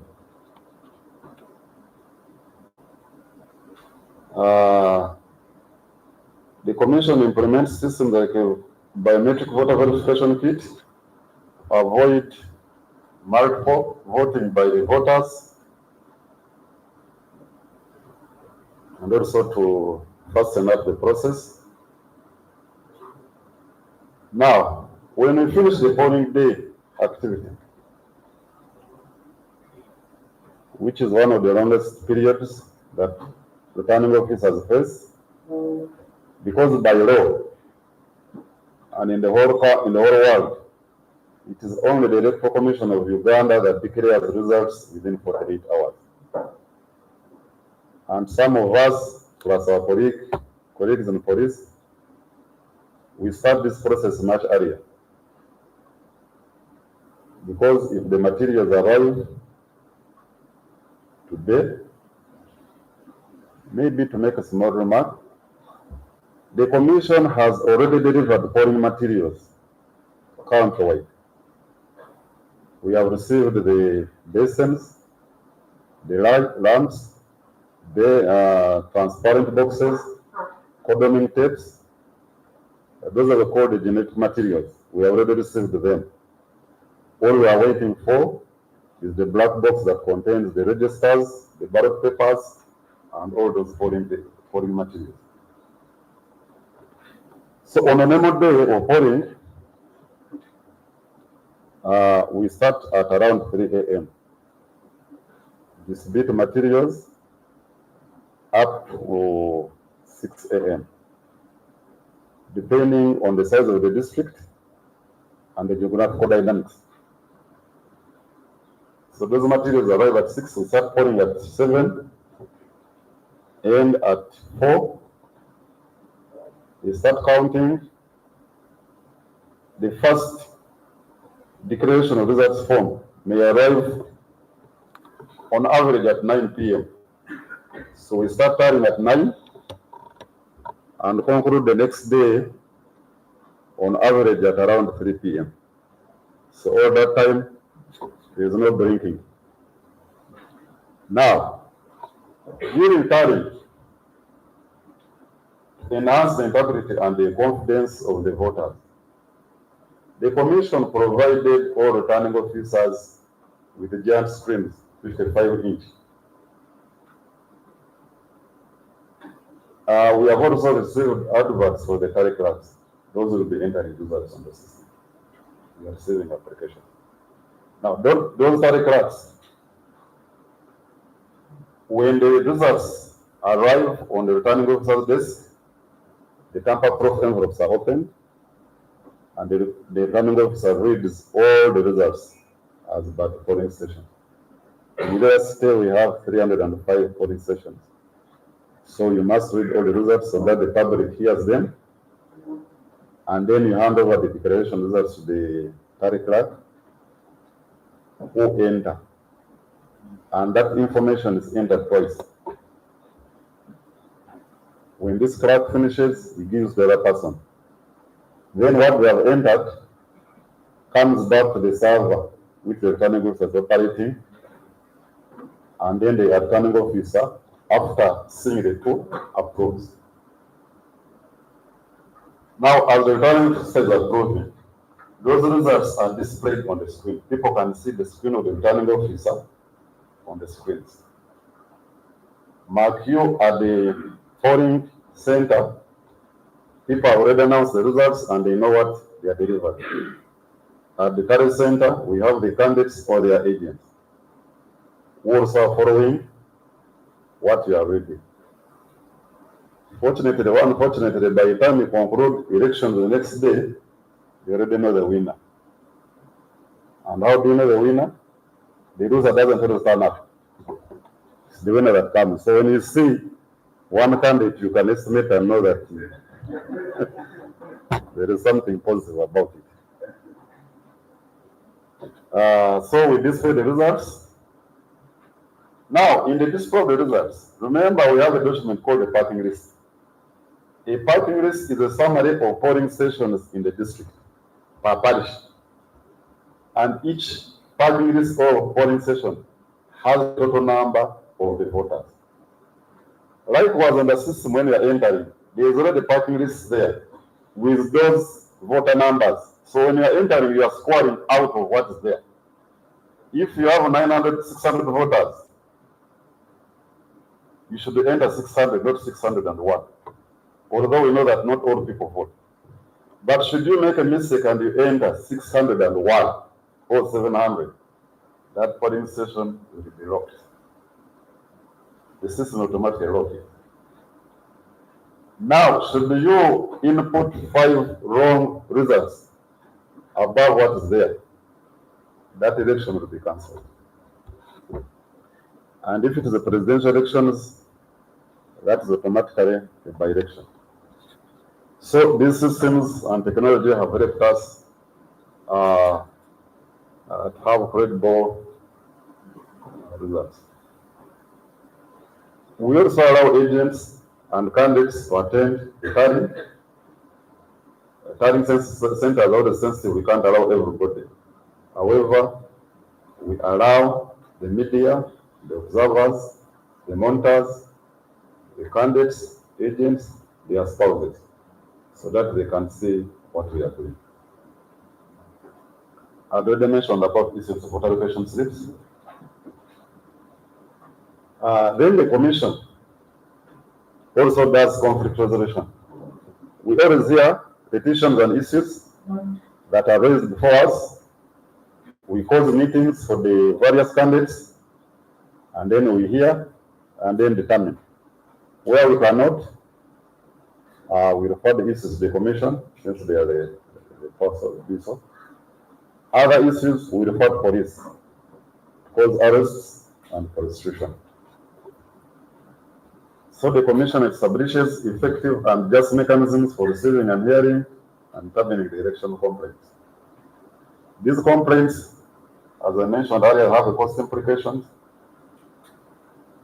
And the last point is the Supreme Court, the Court of Appeal. Because they will come to you, they write, you respond, then refer to the commission resolves it, fails, goes police, DPP, they open a case, after opening a case, goes to court, they appeal until the case is resolved. So it is that wrong. And conflict resolution is done before or after polling. Complaints are raised at each and every stage of the election cycle. If you are reorganized, the polling sessions and people are not happy, they complain. If the vacations are not done well, they complain.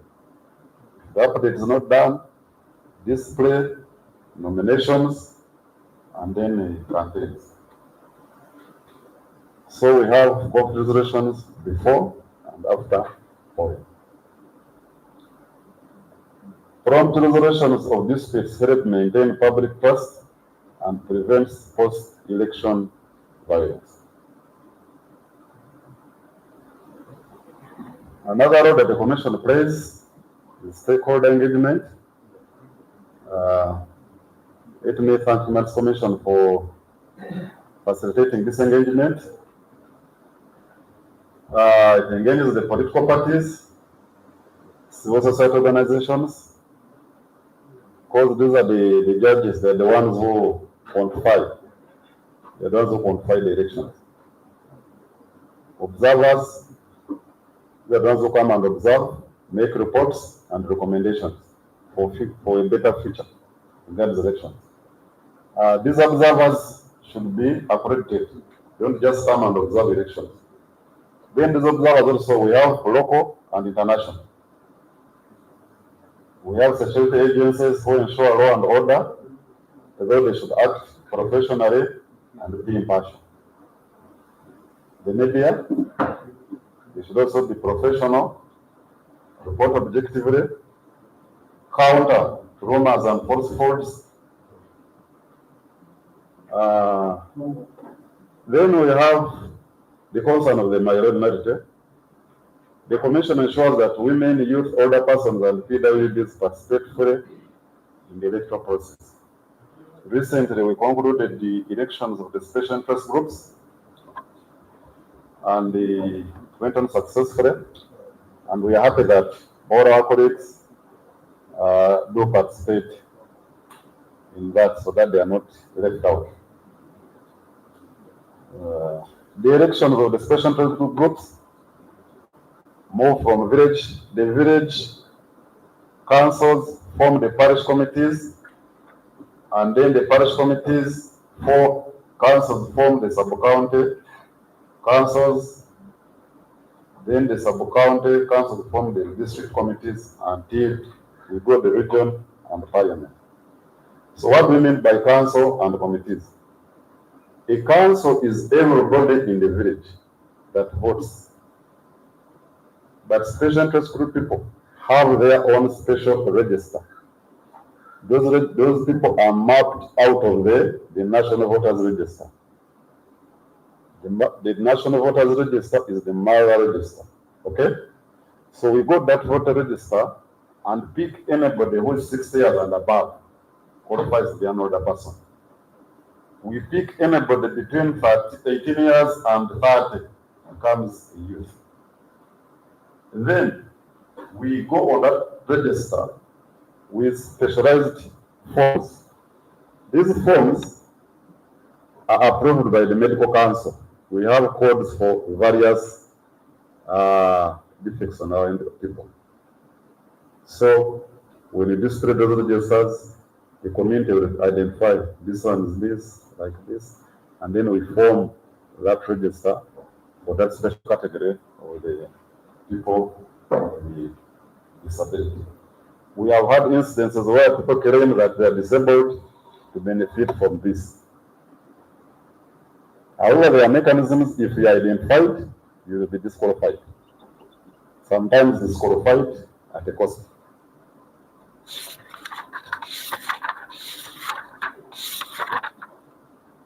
So in conclusion, the Commission's ability to operate without political interference and demonstrate integrity in all the functions is crucial for a peaceful and credible elections, not only in Lango sub-region, but the country at large.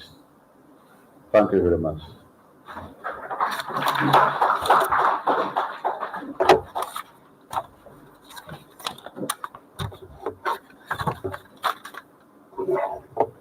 Thank you. Thank you, James.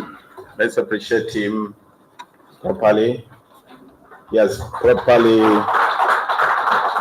taken us through the legal, the thinking, the framing of the commission, and I think this is good for information.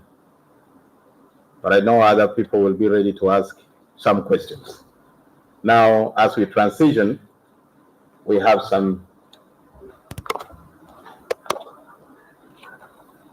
new teams who have arrived, and I think that I just want to still acknowledge and introduce a colleague, a fellow citizen walking into the house. It's good that we get to know him. The mic is here. Please help me. In case I did.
one of our good citizens from the media, Patrick Okino, will be joining to represent the media community in this conversation. They always say they are beaten. They always say a lot of things about abuses. They will tell us and demonstrate if they are not also abusing the rights of others. So put your hands together and welcome Patrick Okino. We have James Achar of the Lango Civil Society Network.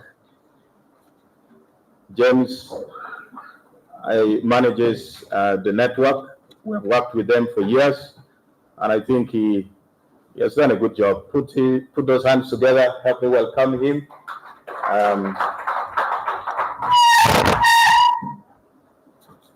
Next is our PRO for North Kyoga, Afande Patrick Okema Chime.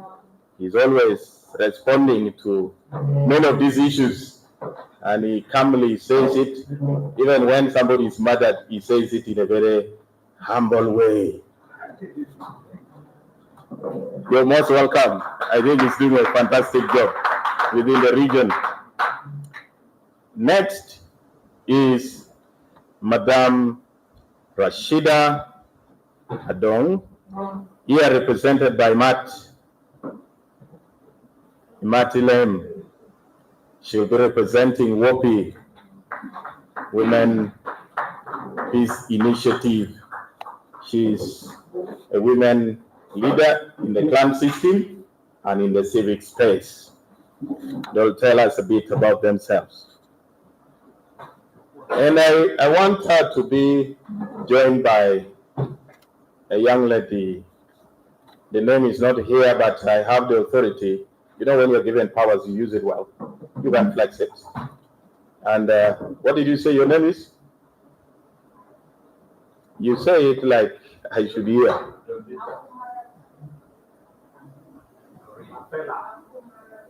Awumara. Okay, please come. Please receive this young leader, so that we blend this forest with some young faces, and I think she will give us the perspective from young people. Next is Nicholas Ogwang of the Uganda Human Rights Commission. Nicholas, please, you're welcome. And in no particular order, but I had to respect our elder, the Honorable Daniel Maratu, a very distinguished citizen and a leader in the land and beyond. So you're welcome to join in the panel. Yes, you're part of these discussions.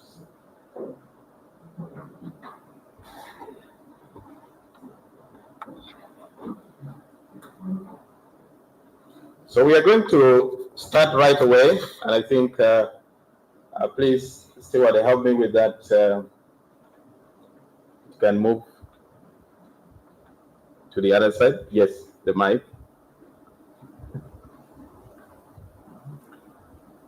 Quickly, just introduce yourself, because some people don't know, and what your work is around human rights, and what you think is the most critical issue that in this discussion we must not leave it untouched as far as human rights and elections are concerned. Just one minute. We campaigned somewhere, they gave us 1 minute and we still won that election. So 1 minute, please. My name is Wang. I work for Uganda Human Rights Commission, and as a commission, we are mandated to champion the promotion and protection of human rights at all times, but also during the processes. One key issue that I think we need to comprehensively discuss in this meeting is how we can work together to ensure peaceful electoral processes. because we have seen for elsewhere, violence is undermining democratic processes, but also results into serious and gross human rights violations. So we need to comprehensively discuss how we need to stay peaceful in these electoral processes. Thank you. Thank you. Yes, Patrick. Yes, my name is Patrick Okeno. I'm the representative of the media in this discussion. Let's make them my colleagues. We said this panel and discussion is very important because we are moving at a particular time where our efforts and roles is very, very, very important. We need to, you people in our past, to address some of the issues, challenges the media has been facing, because in one way or the other, there are a lot of concentration here and there, and some concentration of our budgets. So this is a very, very, very good panel, and we cover so that we collaborate and strictly each and every person, every stakeholder follows his or her line. Thank you. Mama. Thank you very much. My name is James. I work for our civil society network. When we sit here, I look at us as being a very well selected stakeholders for the 2026 general elections. And in this forum that we are in now, what I would look at critically is integrity of the stakeholders in the electoral process. When integrity is compromised, we have noticed as civil society, because our engagement in the community, we who are educated, well positioned in our leadership roles, we have noticed we are also involved in promoting electoral violence. And this calls for our team in order to promote a successful election. When you look at the electoral commission mission, it's talking about the elections. But the question is, how do we do this? Good. What is our role? Thank you. Thank you, James. Yes, what? Thank you very much, Vice Moderator. All the participants present. My name is Superintendent of Police Patrick Jimmy Okema. I work for the Uganda Police Force as the Regional Public Relations Officer for North Uganda. Today's meeting is very particular, related to issues relating to elections and human rights. That we are here gathered not to put blames on one another, rather to find solutions and how best these forthcoming general elections can be handled peacefully up to the last day. Thank you. Thank you. Yes.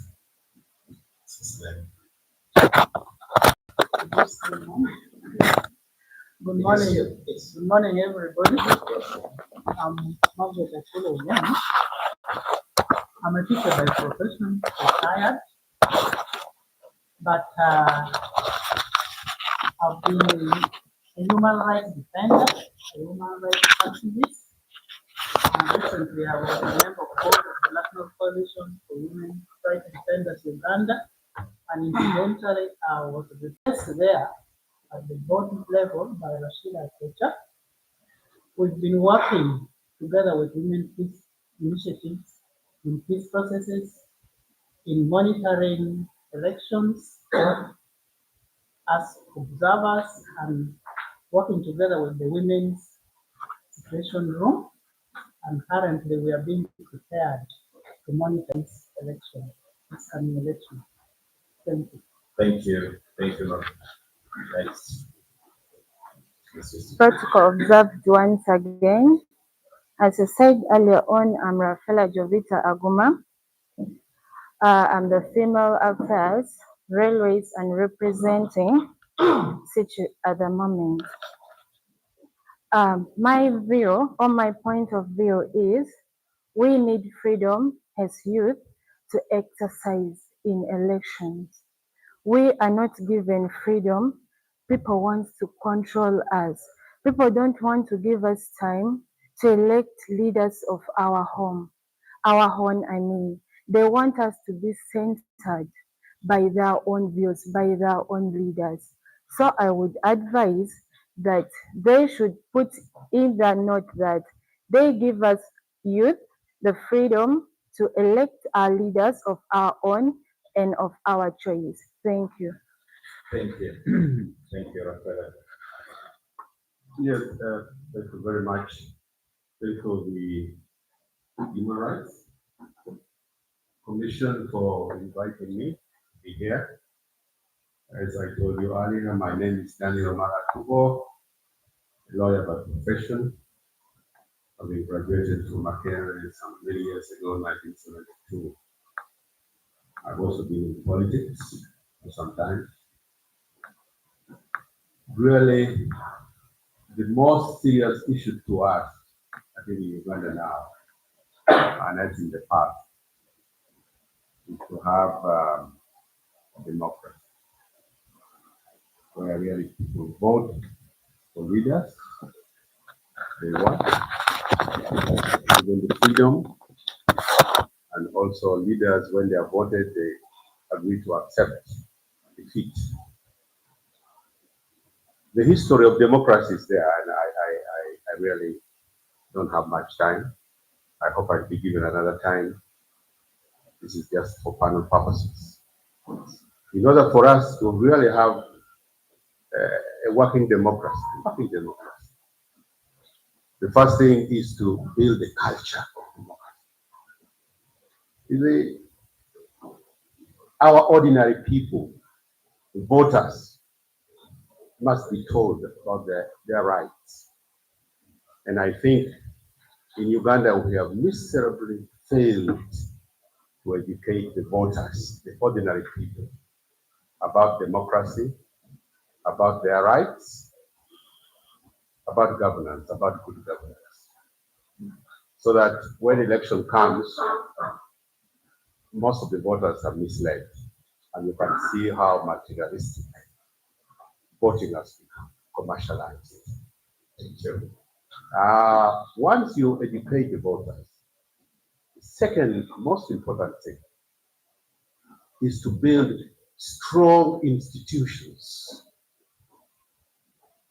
which are not personal to somebody in power. And that is how democracy has been protected in Europe and in America. You see? So if you build strong institutions, and by building strong institutions, I mean you have a strong independent electoral commission. You know that this electoral commission is not going to be appointed by a president in power, is being removed by a president in power. When they're out of the electoral commission, they are going to be reappointed in higher offices. Another institution which is very important in democracy are the security forces. The security forces, by that I mean the army, the police, the intelligence, and all that, should not belong to a particular president in power. And the security forces, in our constitution, it is very clear how this is behaved. They are non-partisan. They should not be seen to be getting orders, as they are doing now, to fight a political opponent, to tear gas somebody who is campaigning. That undermines democracy. Thank you. Please, you didn't invite me here just for joke. No, I was just saying. Yeah, thank you. So that another strong institution, to build is Parliament. because of lack of time, I can't elaborate much. Another stronger institution is the judiciary, which I will end there. You see, the judiciary should not be seen to be passing judgments to please somebody in power. You see, the judiciary should be so independent that it can even pass judgment in an electoral commission, in an election against the president in power.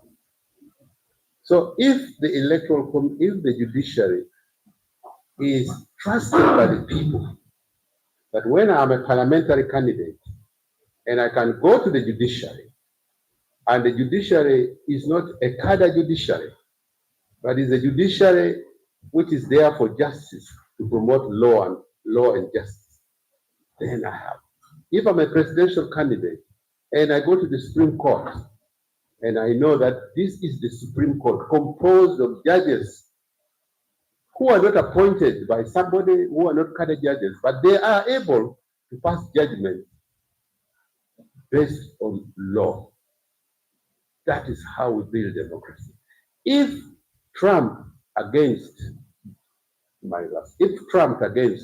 Biden were to be in Africa, Biden would just have got away with it. You remember what happened in America.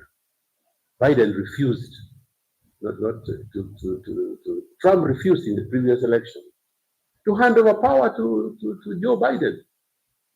He stayed in Washington in his office, in the presidential office, and got Serbs to come and invade Washington. But what happened? The vice president of Trump said, no, you are defeated. The Republican Party said to Trump, no, you are defeated. Hand over power.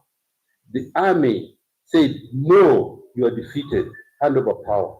The governors said, no, hand over power. And finally, the courts in America, the Supreme Court told Biden, get out of your office.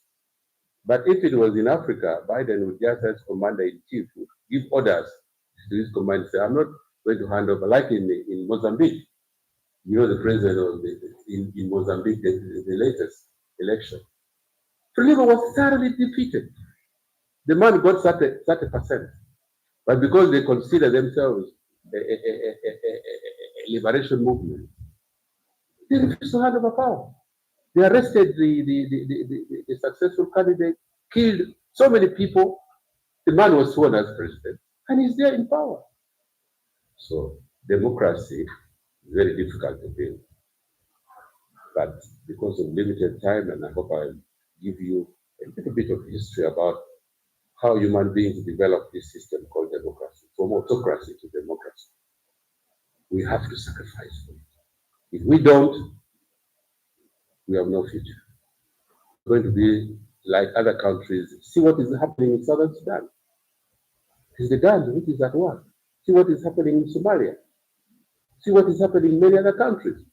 The solution is for us to have an entrenched culture of democracy where the free, fair, transparent, non-violent election without security forces participation in it is the answer to our future sustainable peace and development. Thank you very much. May God bless you. Thank you, Honorable Daniel. I will just stay with you. You have talked elaborately about this institution building and democracy and all that. If we look at the culture of the African people, are we Democrats? Are we struggling with something which is new, and therefore it has been difficult for us to adjust to it? You have been around for some time in life. Could this way of our being, our culture, our orientation, the way we are raised, be responsible for the kind of violence we met against each other and nationwide? Because in other countries, and you know it, democracy is not talked about. You know of other forms of government. Is democracy something that we need to embrace? Are we fighting against democracy and yet we are supposed to promote it? Yes, we are fighting against democracy simply because of the human greed. That's all. You say, poor Africans come to power by whatever means they have, and they taste that power and the resources there, and they don't want to do it. One of the reasons of the crisis, of the problem with Africa, that is it. You know, from colonialism to independence, most of the African countries actually got independence not through military struggle. Uganda, Kenya, Tanzania, even Nkrumah, peace was negotiated. You can talk of the big countries like Nigeria and so on. But what went wrong? What went wrong is simply because these people refused to implement democracy. They immediately went into autocracy. They immediately went into fighting multi-party democracy, which was there. Multi-party democracy was in Uganda, DP and UPC. Multi-party democracy was there in Kenya, Kano and Kado. Multi-party democracy was there in Tanzania, you know, Oscar Kambona and others with Nyerere and so on. But you remember immediately after independence, greed for power, most of these African countries went for one-party dictatorship, which failed miserably. But for somebody to say it is in the nature of Africans to be to be oppressive, I think it is wrong. Because it's like saying that historically, if you look at Europe, even human creation, my friend Morris, at one time, the whole human race was governed by dictators, empires, monarchs, and so on. Slowly, some 200-300 years ago, there were all these rebellions. Look at the French Revolution. Look at the democracy in Britain. Oliver Cromwell. Those of you who studied British history about 1638 or something. There was Parliament in Britain. Was it King Charles? King Charles the first? Huh?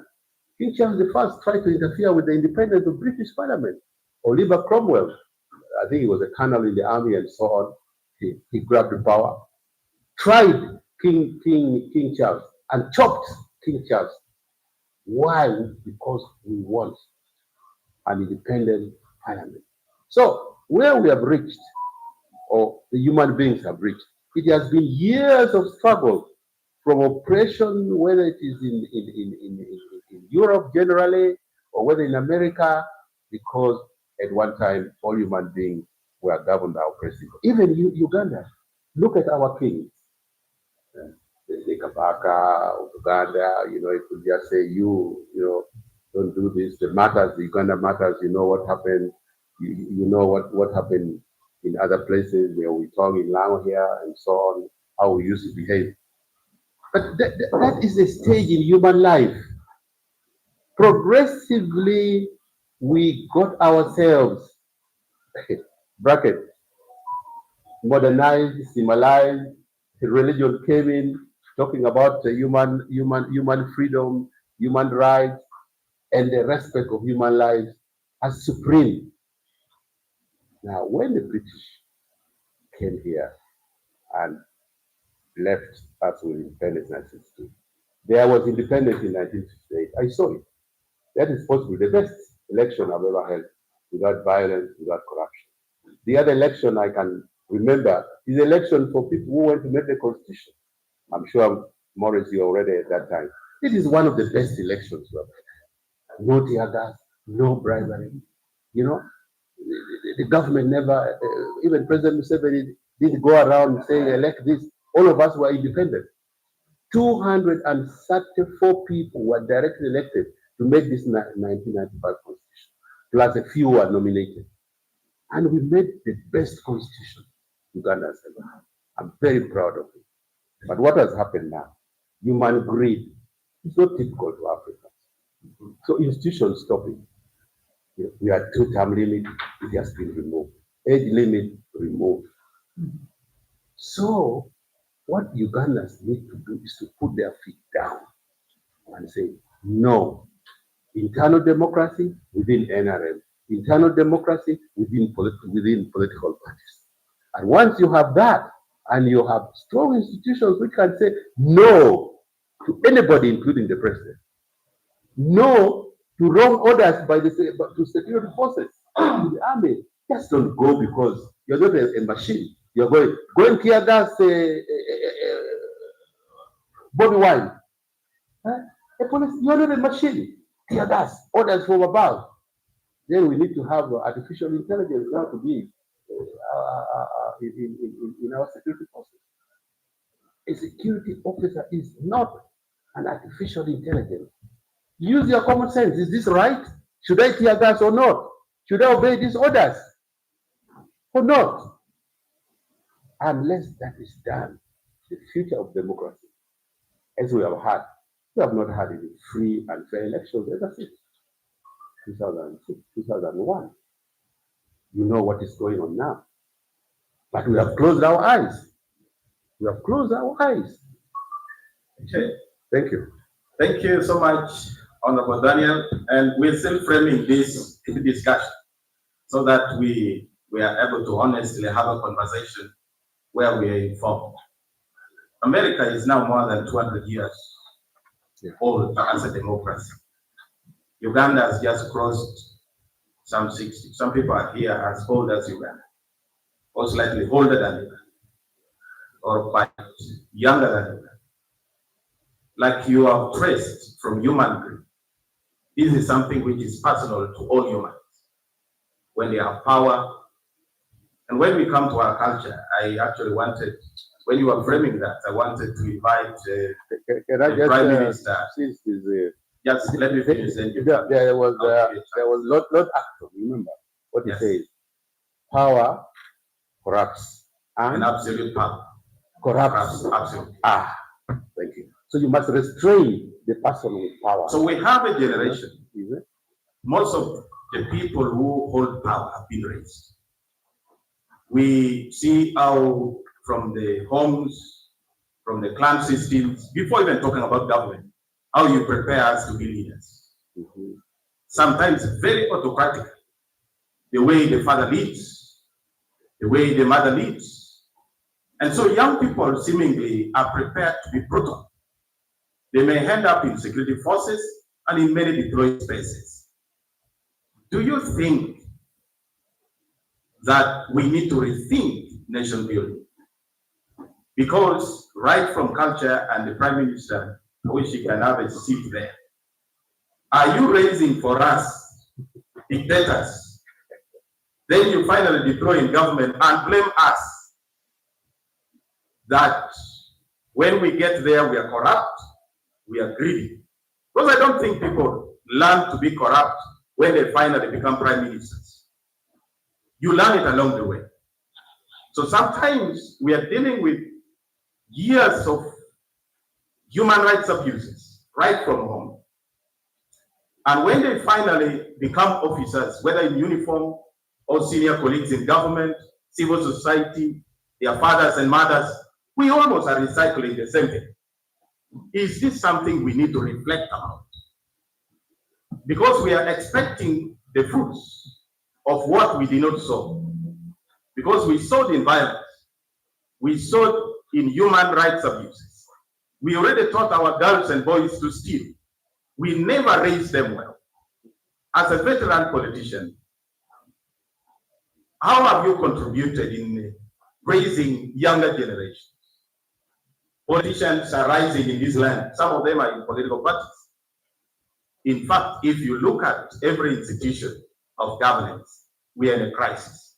Whether political party, whether it is judge, whether it is mosque, there is a problem. It is no wonder true that in our politics we have what is going on. So how can you, the elders, you have some history, you have had some opportunities and blending here and there. How can we rethink nation building so that we can have an America, a Uganda like an America, where institutions are strong. If I go in as Omam and I'm a leader there, I have already been raised with the value system that I can dispense at national level. But sometimes maybe we are sending people to spaces, we expect too much, but also at levels below government, we have not prepared those individuals for national leadership. So you can, I want to know you are so very good point. Prime Minister, I'm on your case before I talk about the sons you have sent in forces. Because you send us when you have already spoiled us. When we are journalists, so what? We end up with all these problems. Are you raising us properly? Well, thank you so much, our moderator. I'm George John Augustine, and what we like is the one cultural institution, and basing on the issue you have raised, we are all political animals, and politics is a science of humanity in society. How society is managed depends on the integrity.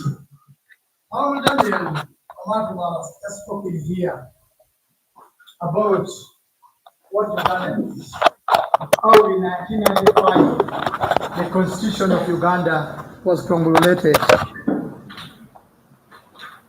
If our constitution was not tampered with and people would do the needful, I don't think there would be any problem. Otherwise, culturally, we do raise people from the cluster up to wherever we are.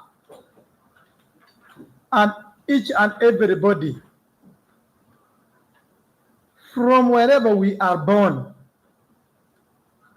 educated, I don't think what Daniel stated here that actually graduated in 1972, how he grew up, how he was taught, is different from what actually has happened or is happening up to today. At the moment, as actually even he made mention, this one, I would think it is now depending on how a person really thinks. The integrity of stakeholders, as the PRO stated, even. Is it the PRO? No. Yeah, Mr. Sir James stated about the integrity of stakeholders. If, as a stakeholder, you know your responsibility, what you are supposed to do, and how you would want to manage the society, what would, again, leaving your personal interests and handling only what the matter is on, would you think there would be any problem in the society? I don't think so. But otherwise, culturally, people are raised rightly, but the society is the one actually basing on the personal interests of that society, of that particular people, that actually is bringing us to handle what actually we are handling at the moment. Thank you, sir. Is that enough? So that we transition. I think for now I can handle for them. Your panel is seated there. Let's come to the security forces. Ndugu Patrick, how do the security forces ensure neutrality and lawful use of force during an election like this?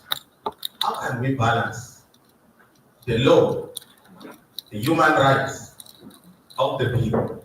You have, yes, the authority, but that authority lies within the framework of your leadership of the people. How do you balance that? How are the forces prepared to balance that? The interest of politicians versus the law and the people. Let's try to triangulate and understand that. Thank you. Welcome. Well, thank you very much, moderator, my colleagues, the panelists, the participants who were with us here. Like I said at the beginning, during introductions, we are here to find solutions, the best way how these general elections can successfully be concluded. As security, I think the beauty is that we are here to allow people in this region understand the misperception that is always on security, particularly when it comes to implementations of our roles and responsibilities. We shouldn't forget that our participation in the implementation of policing elections, it is fully guided in the constitution of this country. On many times, we have shared this, and Article 212, the constitution gives different roles, the mandates of the police, when it comes to what we are supposed to do. And that is not far from what we are supposed to do when it comes to elections of this nature. But also, we shouldn't forget that there is an independent electoral body which gives guidelines to the different candidates, the agents, the supporters, and everybody on what needs to be done, where, how, and when. So it is important that the presentation from the representative of the Electoral Commission was very clear, giving key roles that they do. In a similar way, as different stakeholders, we all have different roles to play. But what is very key is sharing the last person. On most cases, we who are in the room now, we do not directly get involved in some of these challenges that we see. But the last person who is not here, who is outside there, is the very person, because he lacks this information we are sharing now, you find they get involved in different things which contravene the guidelines that have been issued by the Office of the Electoral Commission, as well as what the Constitution says. So, to me, from the context or from the perspective of our roles as security, I think our roles as security is very key in managing our policing elections because of what the Constitution says. And that is why, when it comes to this time, most things zero back on us as security and above all as our police. And these same constitutions mandates us to liaise with different civilian authority or any other security organs which is established in the constitution.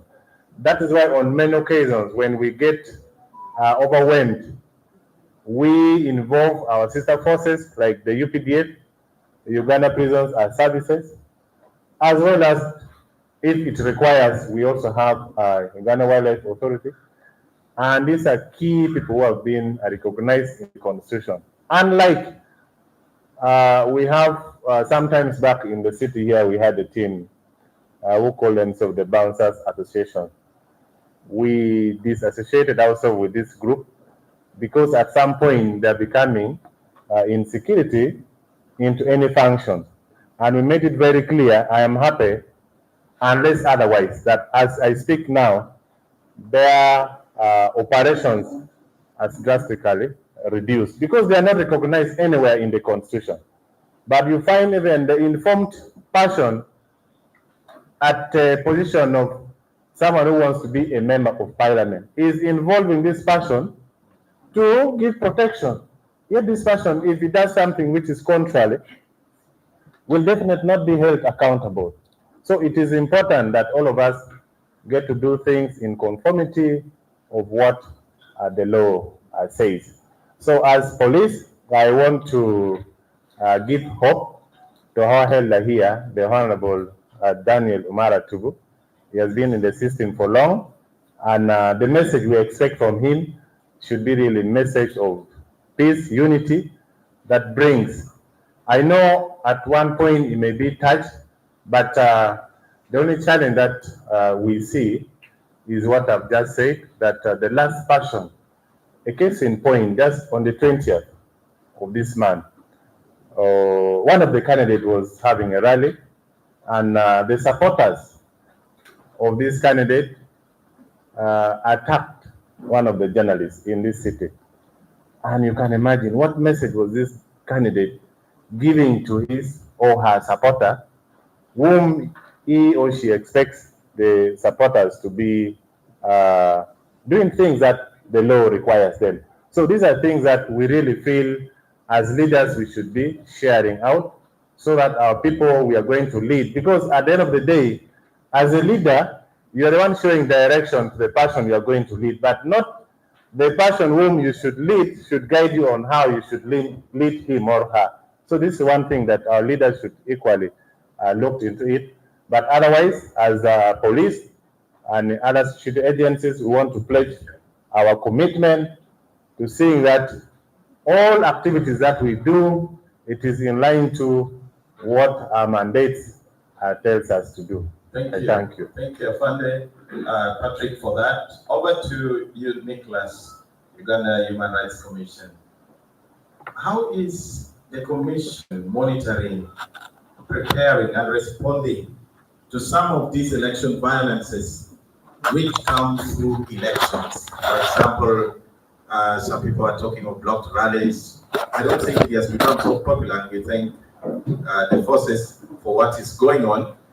But in a nutshell, why should we be very comfortable? Because, you know, these issues are coming up. How is the Commission? Where do we go? What mechanism is set in place to make sure that these issues are dealt with, so that it's not just left maybe to one institution or two, but we're working together with the government, together with the citizens? Thank you so much, moderator. To begin with, the Commission has a function to monitor the observance of human rights in the country. Yes. But in relation to elections, we have a function also to monitor the electoral processes, including observing the polling day activities. As I speak, and I want to speak about what we are doing in Lira, but I can also touch base nationally. As I speak, we have ongoing monitoring, activities taking place in Lao sub-region under the office of the Commission, but also elsewhere we have monitoring activities. We are tracking how campaigns are taking place. We also started with other administrative processes that were undertaken by the Electoral Commission, as we saw from the presentation, came to nominations, and now we are monitoring campaigns physically, and sometimes we monitor digitally because of many factors, including limited human resource, but also limited finances. But one thing that we have been able to do is, first of all, to share information in forums like this. About 1 week ago, we had a regional dialogue with security team in this region, where we ably presented findings from so far the campaigns processes that have taken place, clearly pointing out where issues are and how issues need to be resolved. And I'm also glad that we can also share much more in this meeting, in this dialogue, such that together we work out a solution for this sub-region. But outside sharing the information, we have also been able to provide reports to our Kampala office for possible, issuance of statements which should encourage certain practices or which should condemn or discourage certain practices. But by and large in this region, as I mentioned earlier on, I think so far we are good, but a lot more needs to be done to ensure that we don't see what is happening in other parts of this country replicated in this sub-region. And I think as stakeholders in this sub-region, if we can agree that we can set a model that can be copied and used by other regions, then we can do it. Because in this meeting, we have everyone who matter. So I think we shall continue doing the same, and where need be, we need to work with other stakeholders to ensure other forms of accountability take place. For example, we have had a discussion with the police to see the journalist who was assaulted. Some of these things are crimes perpetrated by individuals as opposed to groups that needs to be, those people responsible need to be held accountable. And we are working with the police to see how far can we go in holding certain people accountable for actions of crime committed during the electoral processes. The same with issues of human rights violations and abuses that come to our attention. So we are set, we are ready, and I think as a commission, we are set to play our role effectively in ensuring that accountability for human rights violations in electoral processes do not go unchecked. Thank you. Thank you so much, Nicholas. Let's go to the airwaves. You're never there, Patrick. Patrick, you are in the media space, and there is this story which has come up, the recent incident which all of you are aware. We will, of course, need a comment from the security chiefs on what is happening, because that was violence. It's a crime, and I perhaps know that there is progress being made. But how can you people in the media ensure that your coverage is balanced so that it doesn't incite violence and create political polarization? How do you, as a senior journalist, maybe a chief editor, ensure that when a story seems unbalanced, you carefully moderate so that it doesn't create unnecessary tension? And how do you do that when you're also politically active and you have a candidate? And how do you do it when you are a journalist, chief media editor, and you see a story from the opponent of your candidate, and you are seated there editing the story? How do you go about this, you guys of the media, so that we can keep a peaceful community in the election? Very interesting question. I just want to begin like this. The media, as per se, we are supposed to be neutral. We are supposed to be very objective, accurate, and balanced in whatever we do. Then secondly, we are not supposed to participate in political activities. By so doing all of this, we are trying to avoid confrontation which comes from political actors, supporters, and security forces. These are some of the things which, when properly observed, you cannot in any way be beaten, be assaulted, or your equipment confiscated. The recent incident, I didn't want to talk about it, but since you have already raised it, it has happened, and I think the security forces are following up, and the complainant is also trying to make a follow-up.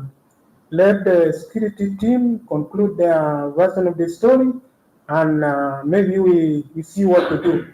But all in all, in Lagos sub-region, if I'm to say, we have about 16 registrations.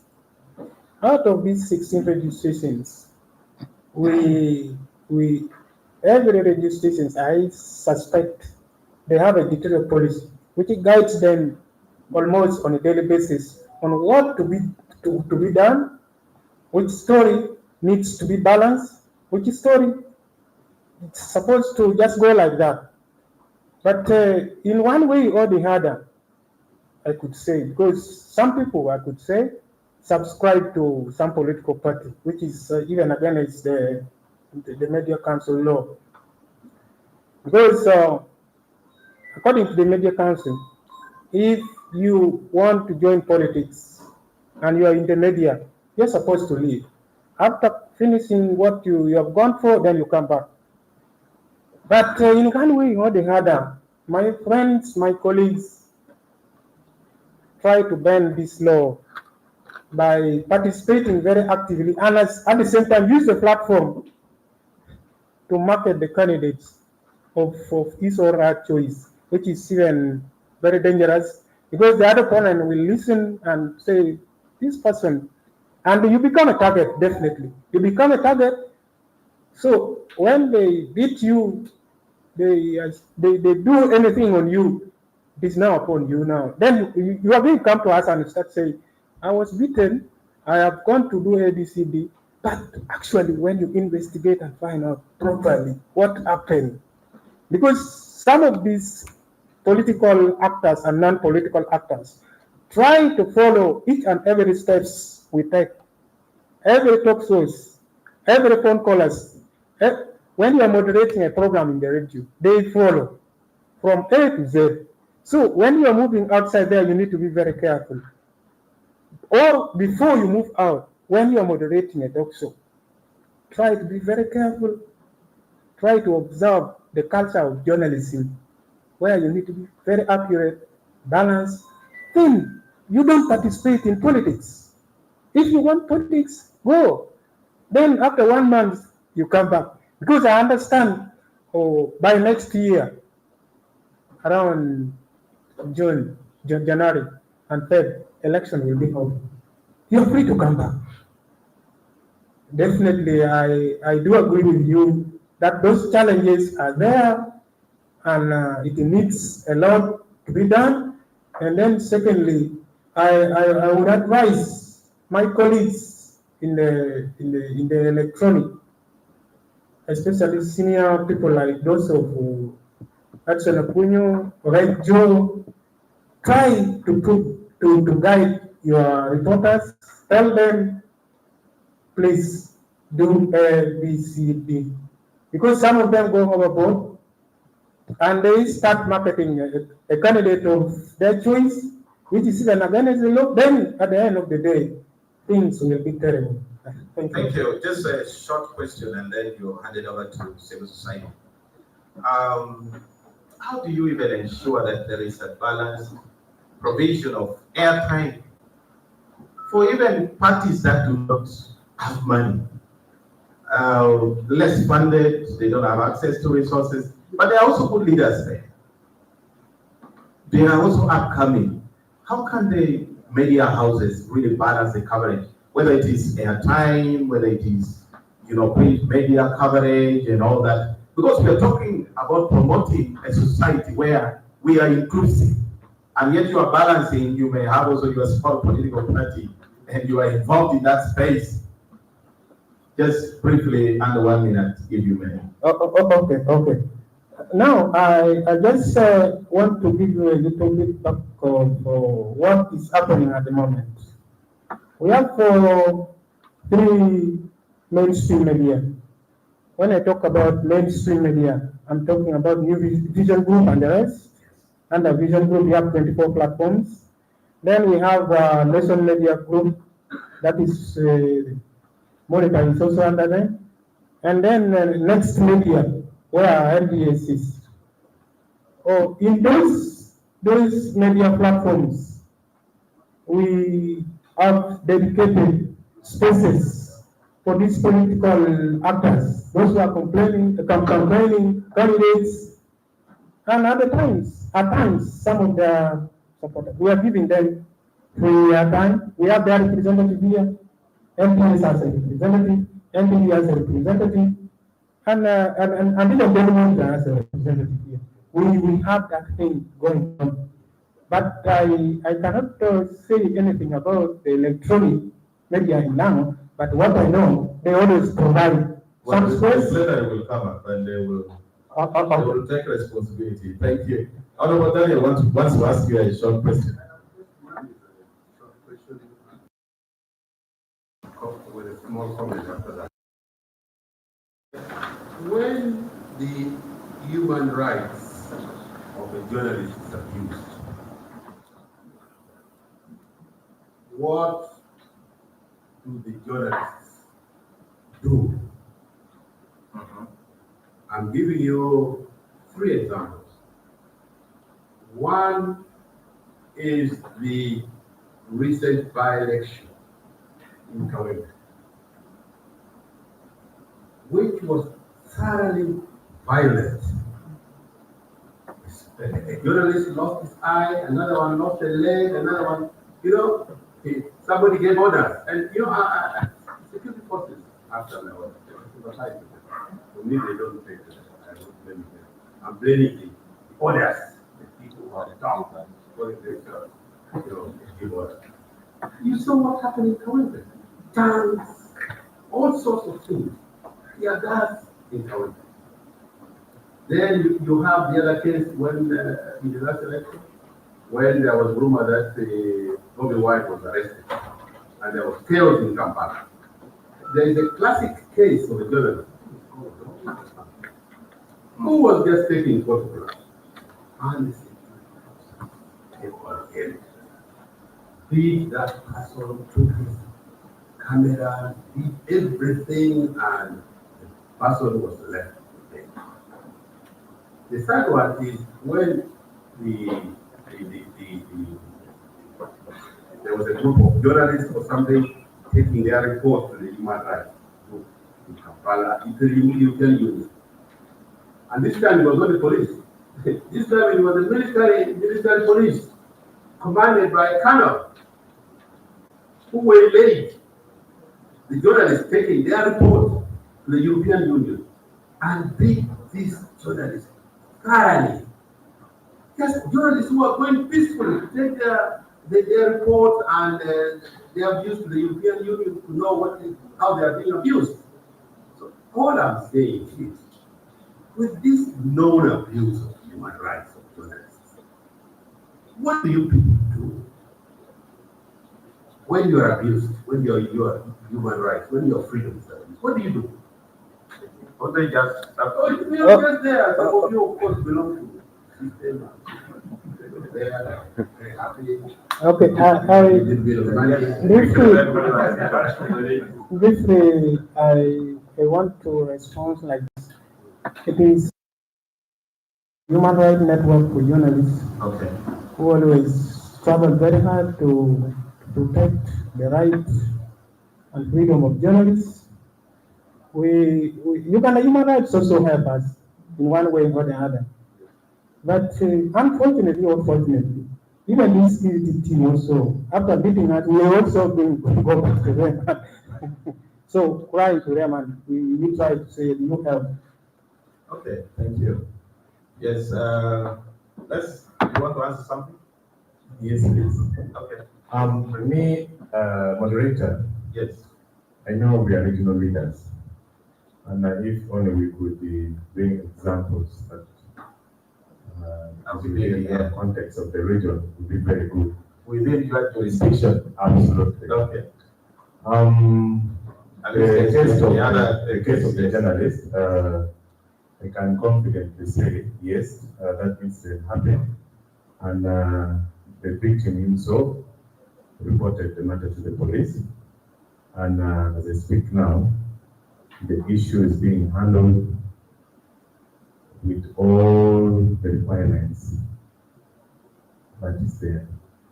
The video that went viral, it has helped us a lot to do identification, and we believe, as I speak now, our interest is now into where these people are.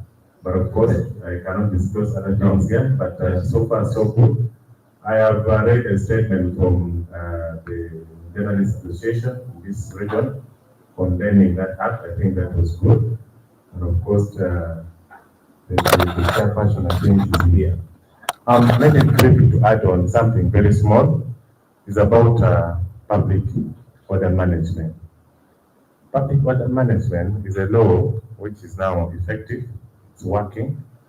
Those few sections have been contested before court and nullified. There are very few, but the law is still very active, effective, and it's working. It is through that law that sometimes the community misunderstands police. This is not law created by police. Our parliamentarians at the level of parliament are the ones who debate it, and they found it worthwhile using it to control certain situations. It is important that when a candidate is going to a particular venue, this candidate should seek permission from the venue where he or she is going to use. Because we should not also forget that there are other people who may not be interested to go in that particular rally or a demo, because at the end of the day, the protection that we give should be equal to the crowd going for the rally and those who are doing their businesses. I can share with you one time I was in a radio. When I walked out of the station, most of the Indians along Obote Avenue, looking at me in uniform, they all ran to me. Afande, we need security, two, I'm going to pay. I said, security for what? That no, don't wine coming tomorrow, don't wine coming tomorrow. So people have that feeling at the moment certain places are not regulated. We all witnessed this in 2021 election, where lots of items were loaded in the shops within the town here. So these are things we wouldn't love to see. And if a leader is condemning certain processes of implementation, well, we should condemn, not forgetting the rights of the other person who was equally doing his own or her own business, which needs also a protection. Thank you. Hand over to Mrs. Ellen. Let's first hear, then we come back to James. Let's first hear the female voices in this matter. These men have been talking about the authority, their space, and all this. And you are also an activist, a human rights defender. What does that even mean during politics? How do you distinguish? It's a thin line when you are an activist and on the other side, politician. Sometimes it is assumed you are one and both, and you can easily end up with all these consequences. How can civil society work within a contested election arena and balances well enough that they cannot be misunderstood, and yet civically pure, competent citizens who can meaningfully engage, participate in elections with non-violence? Thank you very much, moderator. As women participating in politics, in elections, and what have you, we base our work on the United Nations Security Council Resolution 1325, which mandates that in whatever in a country, whether peace building, whether politics, women must participate. How do you participate? By running for elective positions, and our government actually picked that to give us 1/3 of whatever elective positions in the country. But as women, we are asking for more. We want 50% by 50/50 by 2050. We are not stopped, but the condition, the situation is such that even us, we still think in that traditional way, where one time, I want to give an example. I wanted to contest against Honorable Omara Tubuinotoke. And people were saying, what's wrong with this woman? That position is for men. How do you even dare to contest against Honorable Daniel Umaratu? That's our thinking, from all the women, from the men. So it is that thinking which we want changed, so that we look at a woman as capable of contesting in any position. And what about prevention? There are about 4 P's in the Security Council resolution. We are advocating for prevention of violence against women. And This involves our security forces. They should understand and protect women from violence during elections, during monitoring. What about, I talked of protection, prevention, and currently, or in the other elections, and even now, women, we have a women's situation room hosted at Women's Peace. It used to be ISIS Wiki. It is hosted there, and we as women all over the country, we have been participating in monitoring elections, the process of election. But when you do that, of course, we are accredited, we produce our letters, but when you go to monitor, you know, I've always been very afraid of my friends here. The police will first of all look at you like, what are you doing here? Until you produce that letter, then they will allow you to do your monitoring. But you know, we always meet a lot of that negativity. I want to go back to the question you asked the cultural leader, nation building. Women are the custodians of culture. We are the ones who teach people the culture, because we are the people who give birth to every child, whether female or male. And it is us. There are some cultures which are so repugnant, but you see, it is us who promote those cultures. If we want to promote the culture of peace, of no theft, look at the women, because we stay with these children from birth, and we are the ones who talk to them. And you know, it is us who can reinforce either violence, or we are the ones who can reduce, according to how we are looked at, or according to how we are empowered. If you're not empowered, if you don't empower a woman to know what is happening, she will continue to reinforce that negativity. Like the cultural institution, you know, women, I mean, men have been observing violence against women. When a man beats a woman, you know, they say it's her fault. So even have to beat the opponents now. Yeah. You know, everybody says it is her fault. But there's a way I find women, I mean men supporting women, especially when it's your daughter who is beaten by her husband. You will find the clan members are very, very aggressive against their in-laws. But when it comes to, you know, that is a jeopardy. Yeah?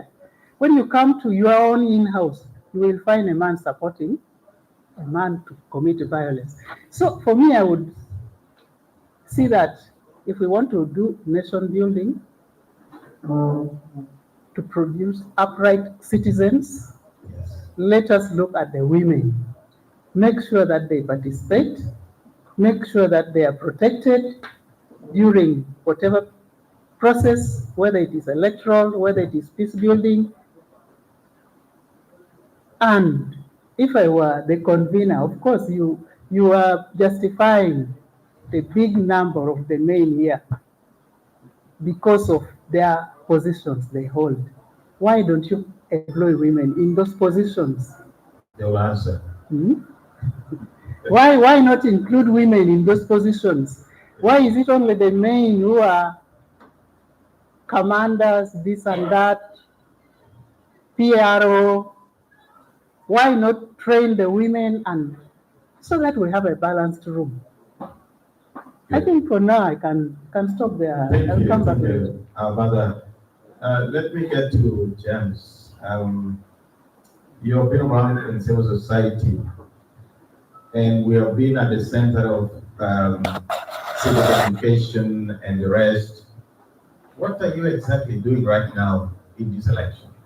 What kind of engagements are ongoing? Are we having a problem? Because Electoral Commission was talking about education, but also we are talking about civic education, where people are prepared to understand democracy, elections, rights of each other, and all that. Could we be headed for a showdown?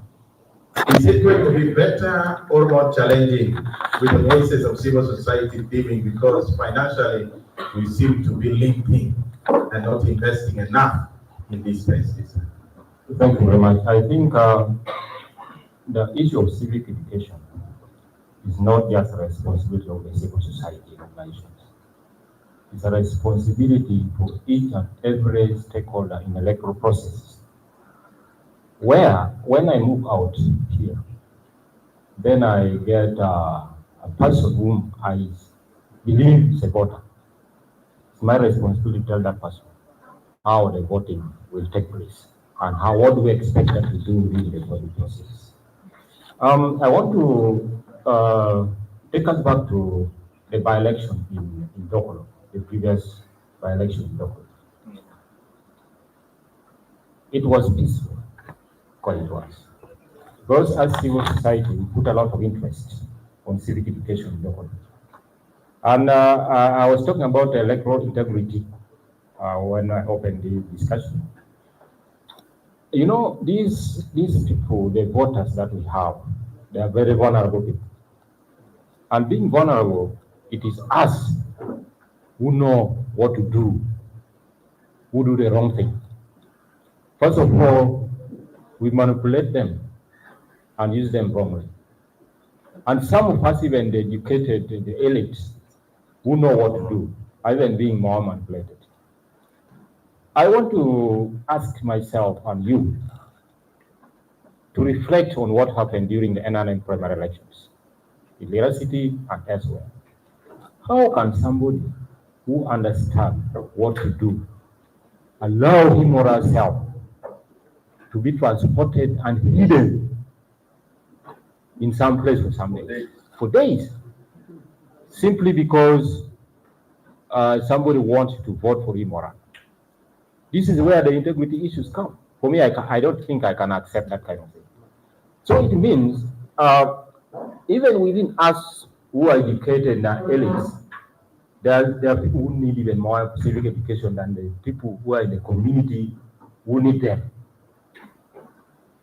For me, I participated in all the elections in Uganda when I clocked the voting age. I've never missed it. I want to, in 2011, when I went to my constituency where I voted, and I think that was the time I ended participating in any campaign. Because I participated, and at the end of it all, this candidate pulled out 30,000 shillings, and he gave to one of us, and we were supposed to share this money of 5,000 each. You were how many? Huh? We were about 6. I was given 5,000. Yeah. I outrightly rejected this money. And I told him, for me, I'm not going to take that money because my vote is not supposed to be purchased. It's not for sale. For me, I know the person I'm going to vote for. So, civic education is something we are doing, and I think we shall keep on doing until that day of election, even James, beyond. if I may add some question.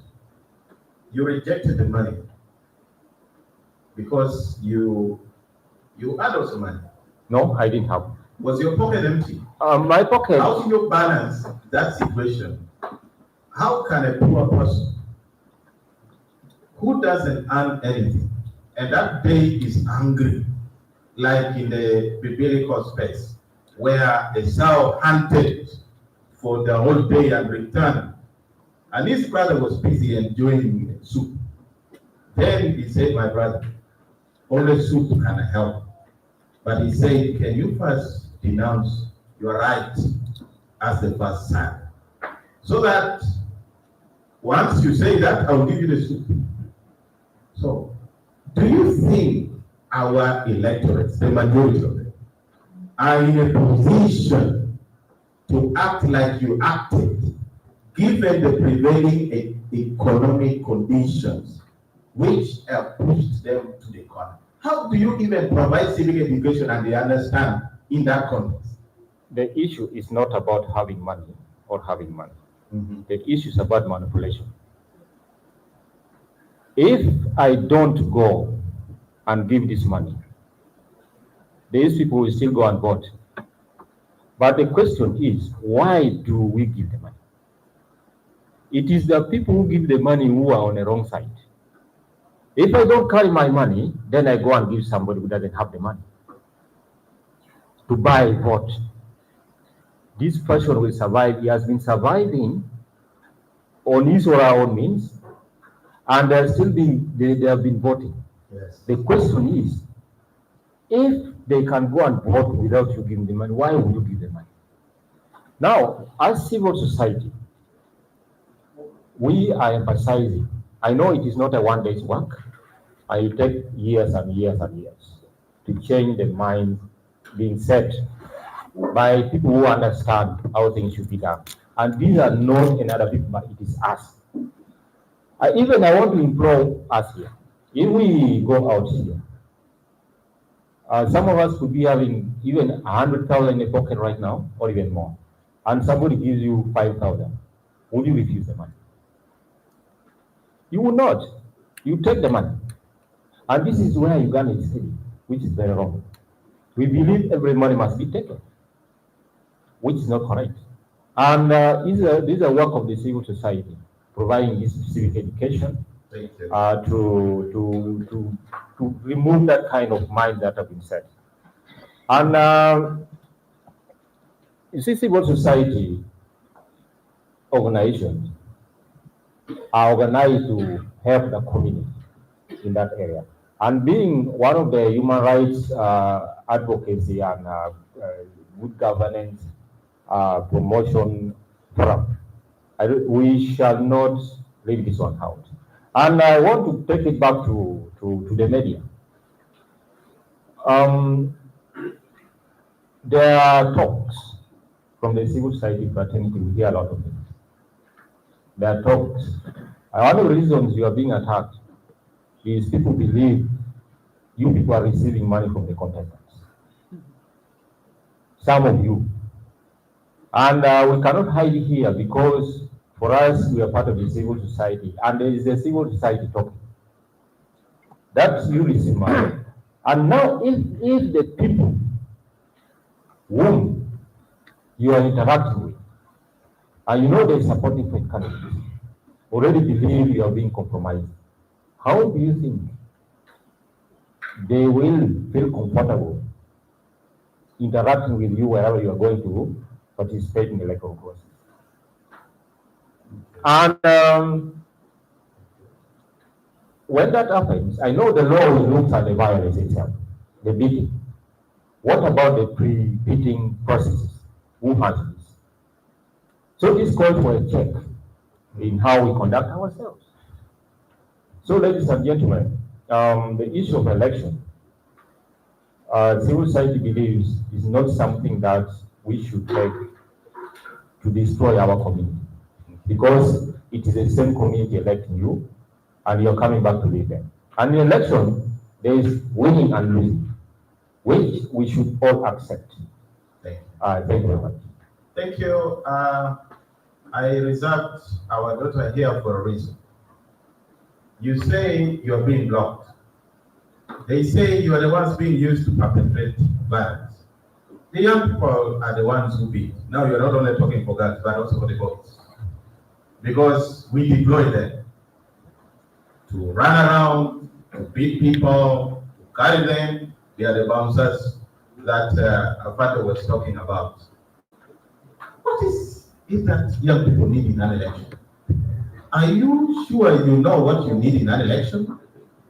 If yes, after answering that, what is it that you're looking for in this upcoming election? And how differently can you advise young people to participate so that we have a peaceful process? Because you will take over from these elders someday. Okay. One thing is, our leaders that are before us should come down, step down, and educate us. But you get where, at a point these people are coming, just to rule us, to take side, to choose leaders for us. Yet we are doing this for our benefits, for our future. So I would advise that these leaders should come down, step down, come and educate the young youth so that this violence stops. Because once, if we are not educated enough, even some they don't know the dangers of those violence they caused. They even don't know the misuse of media. But once a leader comes and tells a youth that, if you're misusing the media, that is defaming and harassment, and it's so costing. That youth will go back and say, no, I have a small business that will not help me to defend myself somewhere there. So let me step back. But here with the youth, we are not educated about that. Most of the youth lacks knowledge about that. So I would advise our leaders to help us calm down, educate us instead of controlling us, instead of wanting us to choose the leaders of your own. And it's a promise that youth will not cause violence again.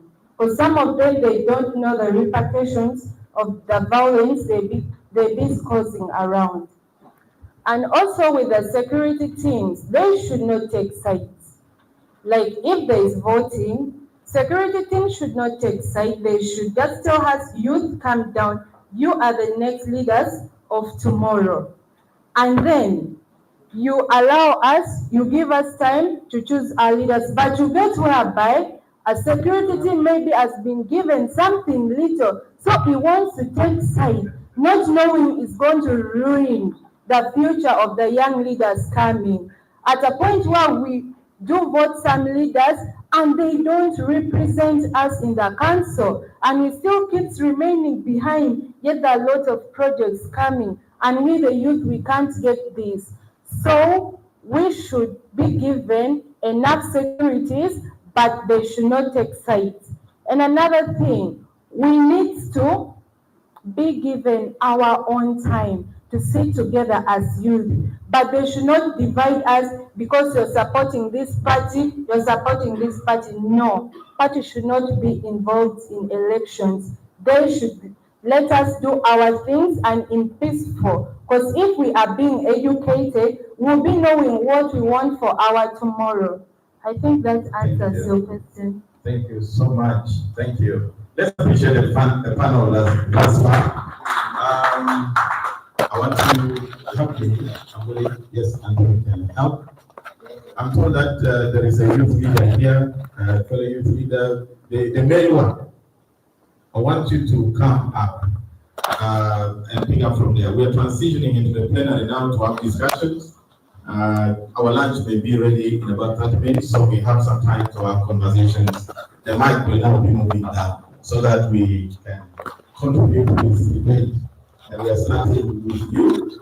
I also have questions for the representatives and leaders who are here about the promote hate speech and propaganda, from which beating can easily happen. Because if you have said something which interestingly can defend our candidates, if we are not very patient with you, something can easily happen. Yes, you introduce yourself and then submit. Thank you so much for giving me this opportunity once again. My name is Sodrick Ogwan. I am remaining with less than 2 weeks to hand over my office as a youth. But again, I also participated because I want to know exactly what happened inside political parties. So I was elected as the youth chairperson for my district in a party that I support. I want to pick from what my sister said when you posed a question to her, that young people are the ones leading in causing violence during election. As a district, we develop a local action plan, LAB, to see the contribution of the young people before, during, and after election. And our target was to end electoral violence by 2028, meaning we were supposed to begin implementing. But the only challenge is we don't have partners who can help us to do this. In that local action plan, we want to engage all the political players so that we have a better country, because there is no place better than home. The reason as to why young people are being used, first of all, they are desperate. You know, when someone is not doing anything, poverty, they can easily jump in the bandwagon. When you give them money, they are free to, and they can even kill for 50,000 shillings. So that's why young people are being used. If you see them moving, today they are supporting candidate A, tomorrow they are candidate B, provide, okay, the highest bidder takes it all. That is what they are doing. Two, they're educated but they are unemployed. You know, an idle mind is a devil workshop. You know, when someone is not doing anything, so they use this period, that is the only period where they can earn a living. Then after that, they are dumped after being used. So that's why you see all these kind of target young people. And I've never seen an old man beating people. These are young people. Why? Because they're energetic. Yet we have more than 40 years of vibrancy. So we need to redirect our energy as young people for doing the right thing. And we can only end this by participating in 3 different categories during this election period. One as a candidate, of course, I'm also one of them. I'm contesting to become district council of Lira from Winnipeg Subcounty District Council. I said now, even the best dancer leave the stage. Much as I'm still young, let me meet these old people so we can change the narrative. They are complaining about us, but we can change this trend. Another thing that I've seen, especially in youth politics, is it is highly commercialized. No, you saw what happened during NI primaries for flag bearers. You find a youth leader giving a delegate 500,000 shillings. You ask yourself, where is this young person getting his money from? Because now we have the youth league chairpersons, all the sub-counties in this country, and they traverse the entire country, and you are giving 500,000 shillings to a person to go and vote for you, and you're also hiding them. So I think EC needs to come in place. We are seeing the law is there. Parliament talked about changing electoral reforms. Nothing was done. Now you go to the field, they ask you, how much do you have, your budget?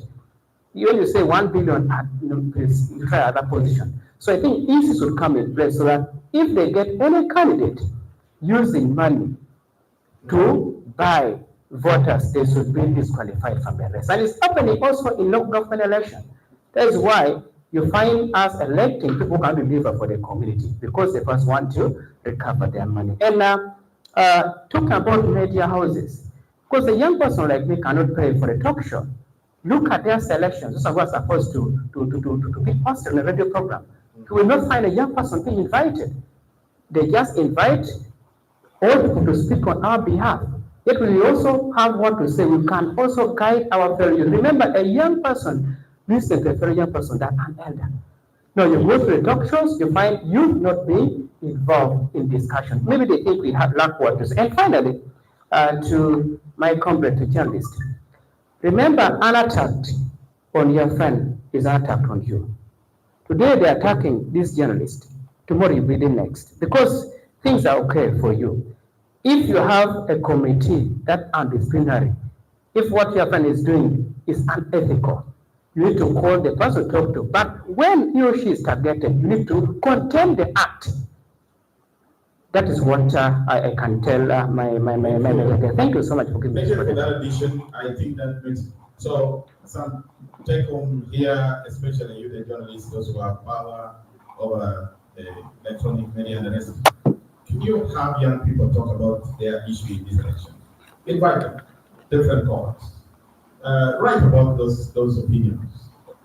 I think it is important to be inclusive, and there are a big percentage of the voters.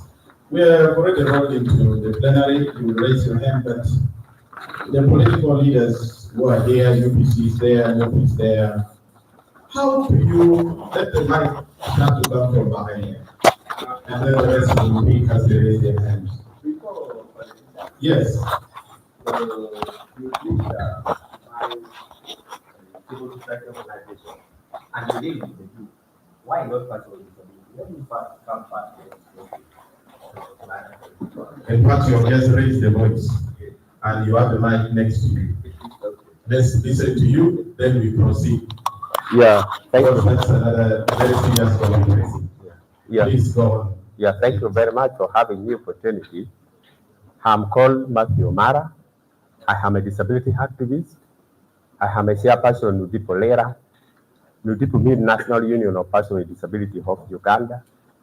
We have our branch in every parish, every sub-county and district in Uganda. I wanted to raise the concern of persons with disability during the times of election. First of all, we are the most community members who face more challenges a lot during the times of election. Even if violation is there, we are the person who face more challenges as a result of the violence. So with that, made me to say something. When time of election is going on like this, I am requesting the security personnel and the fellow politicians to follow the right procedures to make sure that our election move well. I say this because in 1986, around there, we persons with disability, all of us, we were in rehabilitation centers, but we come out as a result of the war.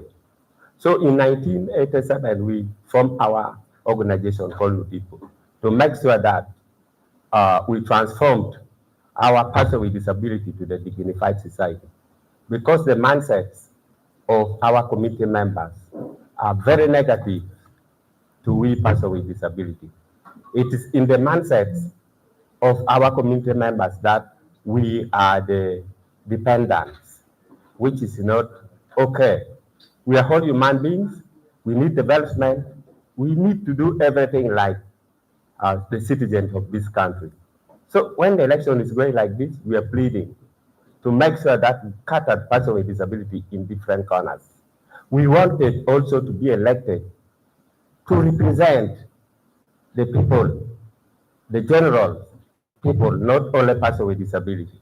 I wanted to give one example. The late Tukulepa was a disabled person and was too competent, and people elect him, and he present our voice in parliament so much. But nowadays, if you're a disabled person, you wanted to contest in the position, which is not a position of person with disability, people deny you, which is not good. We are saying we are all human beings. Let us consider everyone as a citizen of this country. Two, there are some of the policies which are not friendly, which are not accessible to persons with disability to participate in elections. I wanted to give one example. During the time when my brother, Harry, was presenting their activities, he mentioned here the issue of biometrics.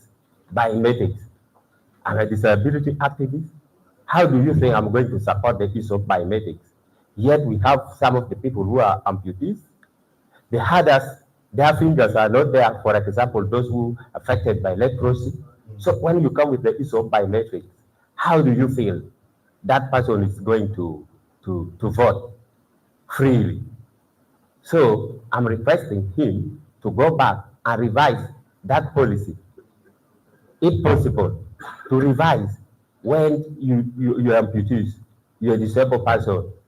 We want time to give it to us by not what? By giving us a force to vote through biometric. That one is not proper. Lastly, my fellow citizens, let us participate in this election with a lot of care, because violence is one of the cause of disability in this country. It increases the number of persons with disability. Yes. So we are pleading to make sure that our security personnel to follow their roles.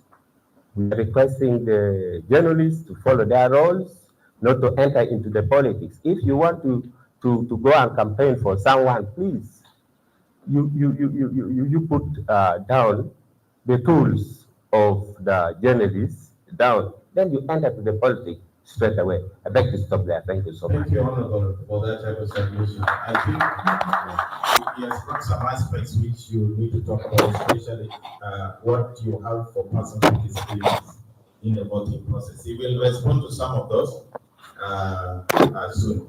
Let's finish the political parties. Yes. Let me begin with NRA. Let's start with the alternative groups, not opposition really. There's nothing they're opposing. You cannot oppose our country. We have to keep moving.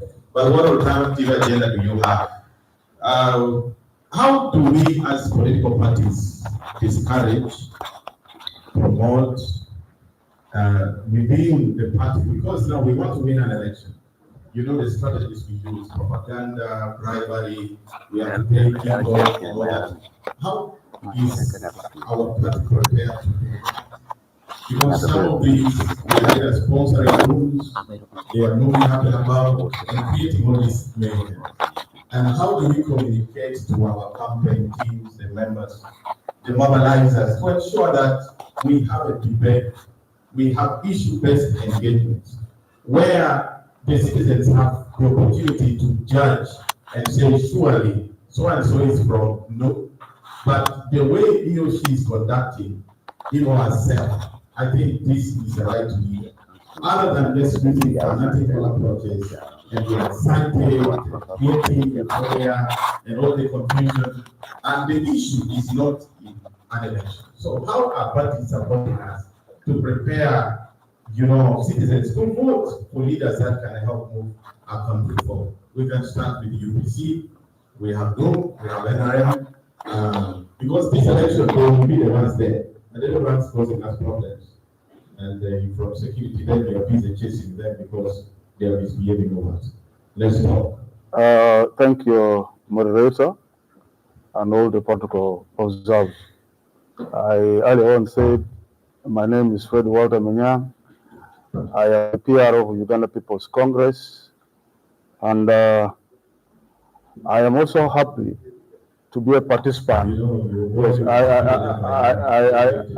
am also happy to be a participant in this dialogue because the main idea or agenda for organizing this dialogue is to see that we have a peaceful election within our region without interferences.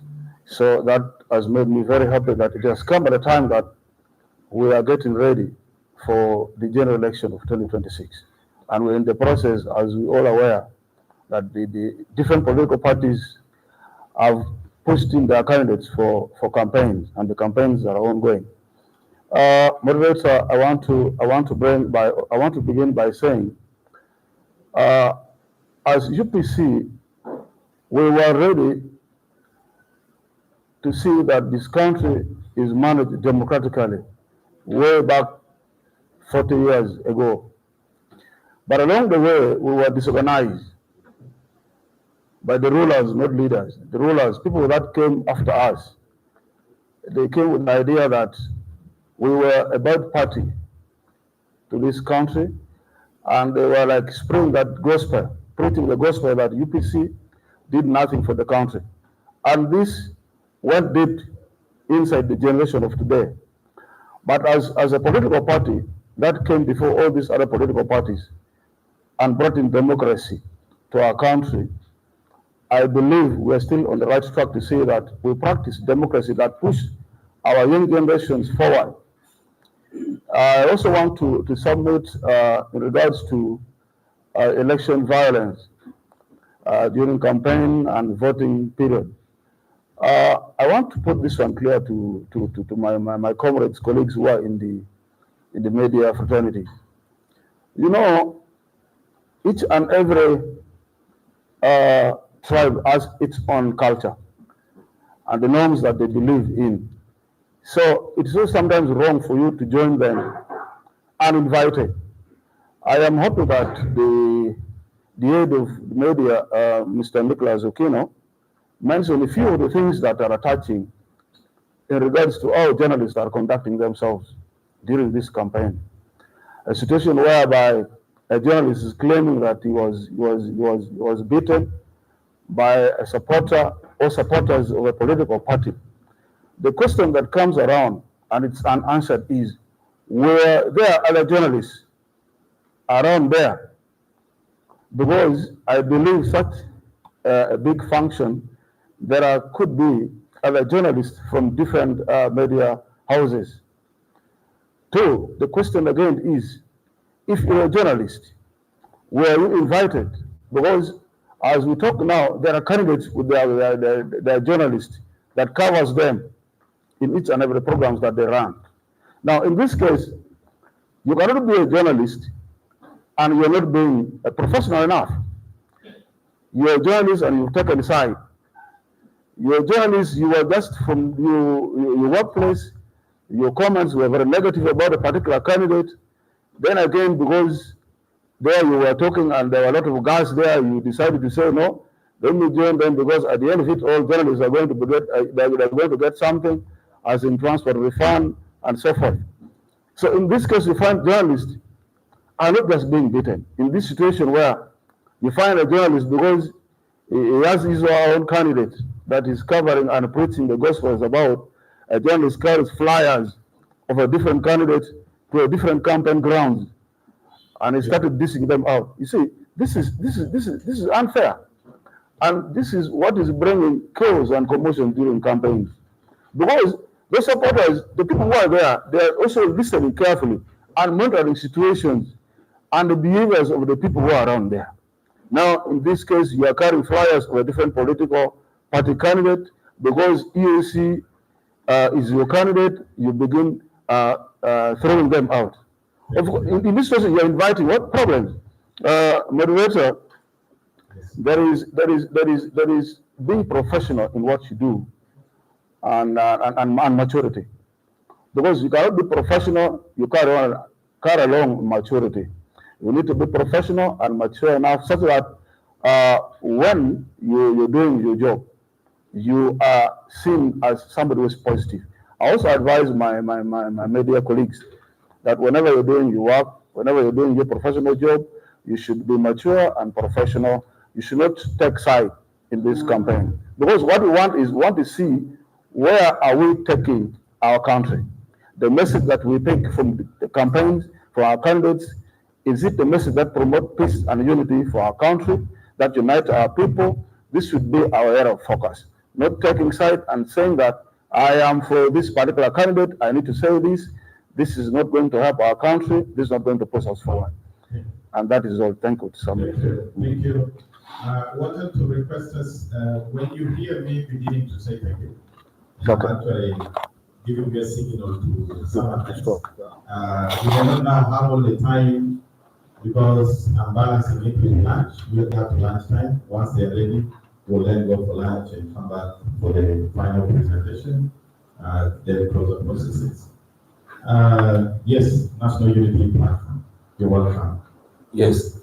Good afternoon, everyone.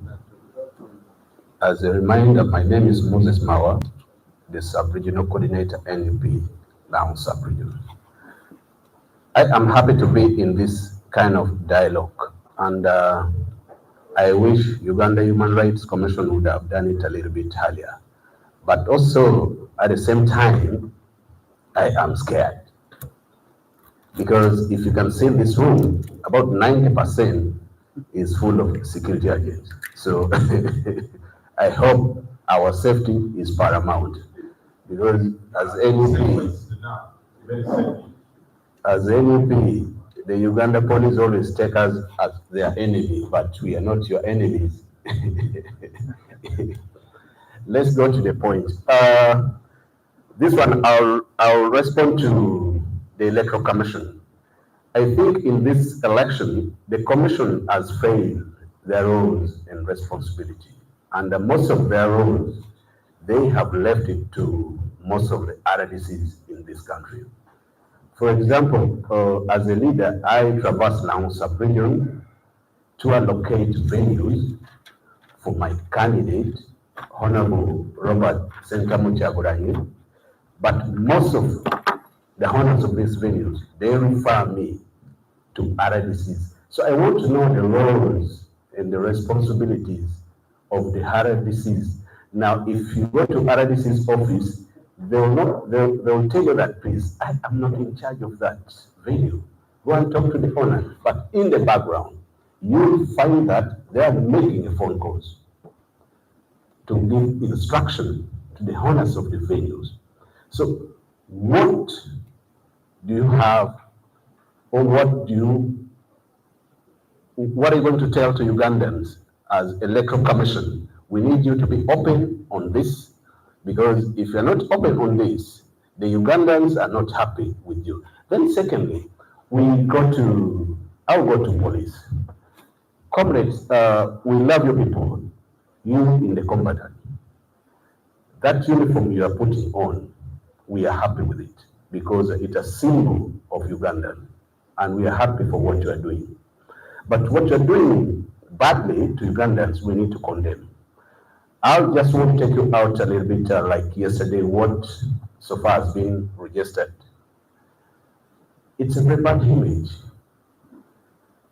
A police officer using a police dog, sending it to his wananchi. Remember that these people you are chasing them with a police dog. These are Ugandans. These are your sisters. These are your brothers. These are your children. Remember that Uganda needs us tomorrow. Now, if you send a police dog to go and bite an innocent Ugandan and kill that person, it doesn't look good to entire world. Look at that. Now, we assume that that person you are sending a dog to go and bite might be your son, might be your daughter. Look at that scenario. Look at that scenario. We don't want you to turn the image of Uganda police in the wrong way. If you are putting on that uniform, please try to conduct yourself as a Ugandan, as a law-abiding police officer, and you act within the constitution of the Republic of Uganda. Thank you. Thank you so much for this. You know, NRM is behind there. We're talking afterwards. We're citizens having a conversation. Yes. I don't know that you man, what? I don't know whether you know man, you watched the press conference of your president yesterday, and also what the chairman of the Electoral Commission said about his helplessness in helping you against what is going with the security. Did you watch it? And the answer I watched it. Did you watch it? Senior, I didn't watch it. I was out of network. You better watch it and see. See, it was a very good compliment by young President Bobby, whining about how they are being mistreated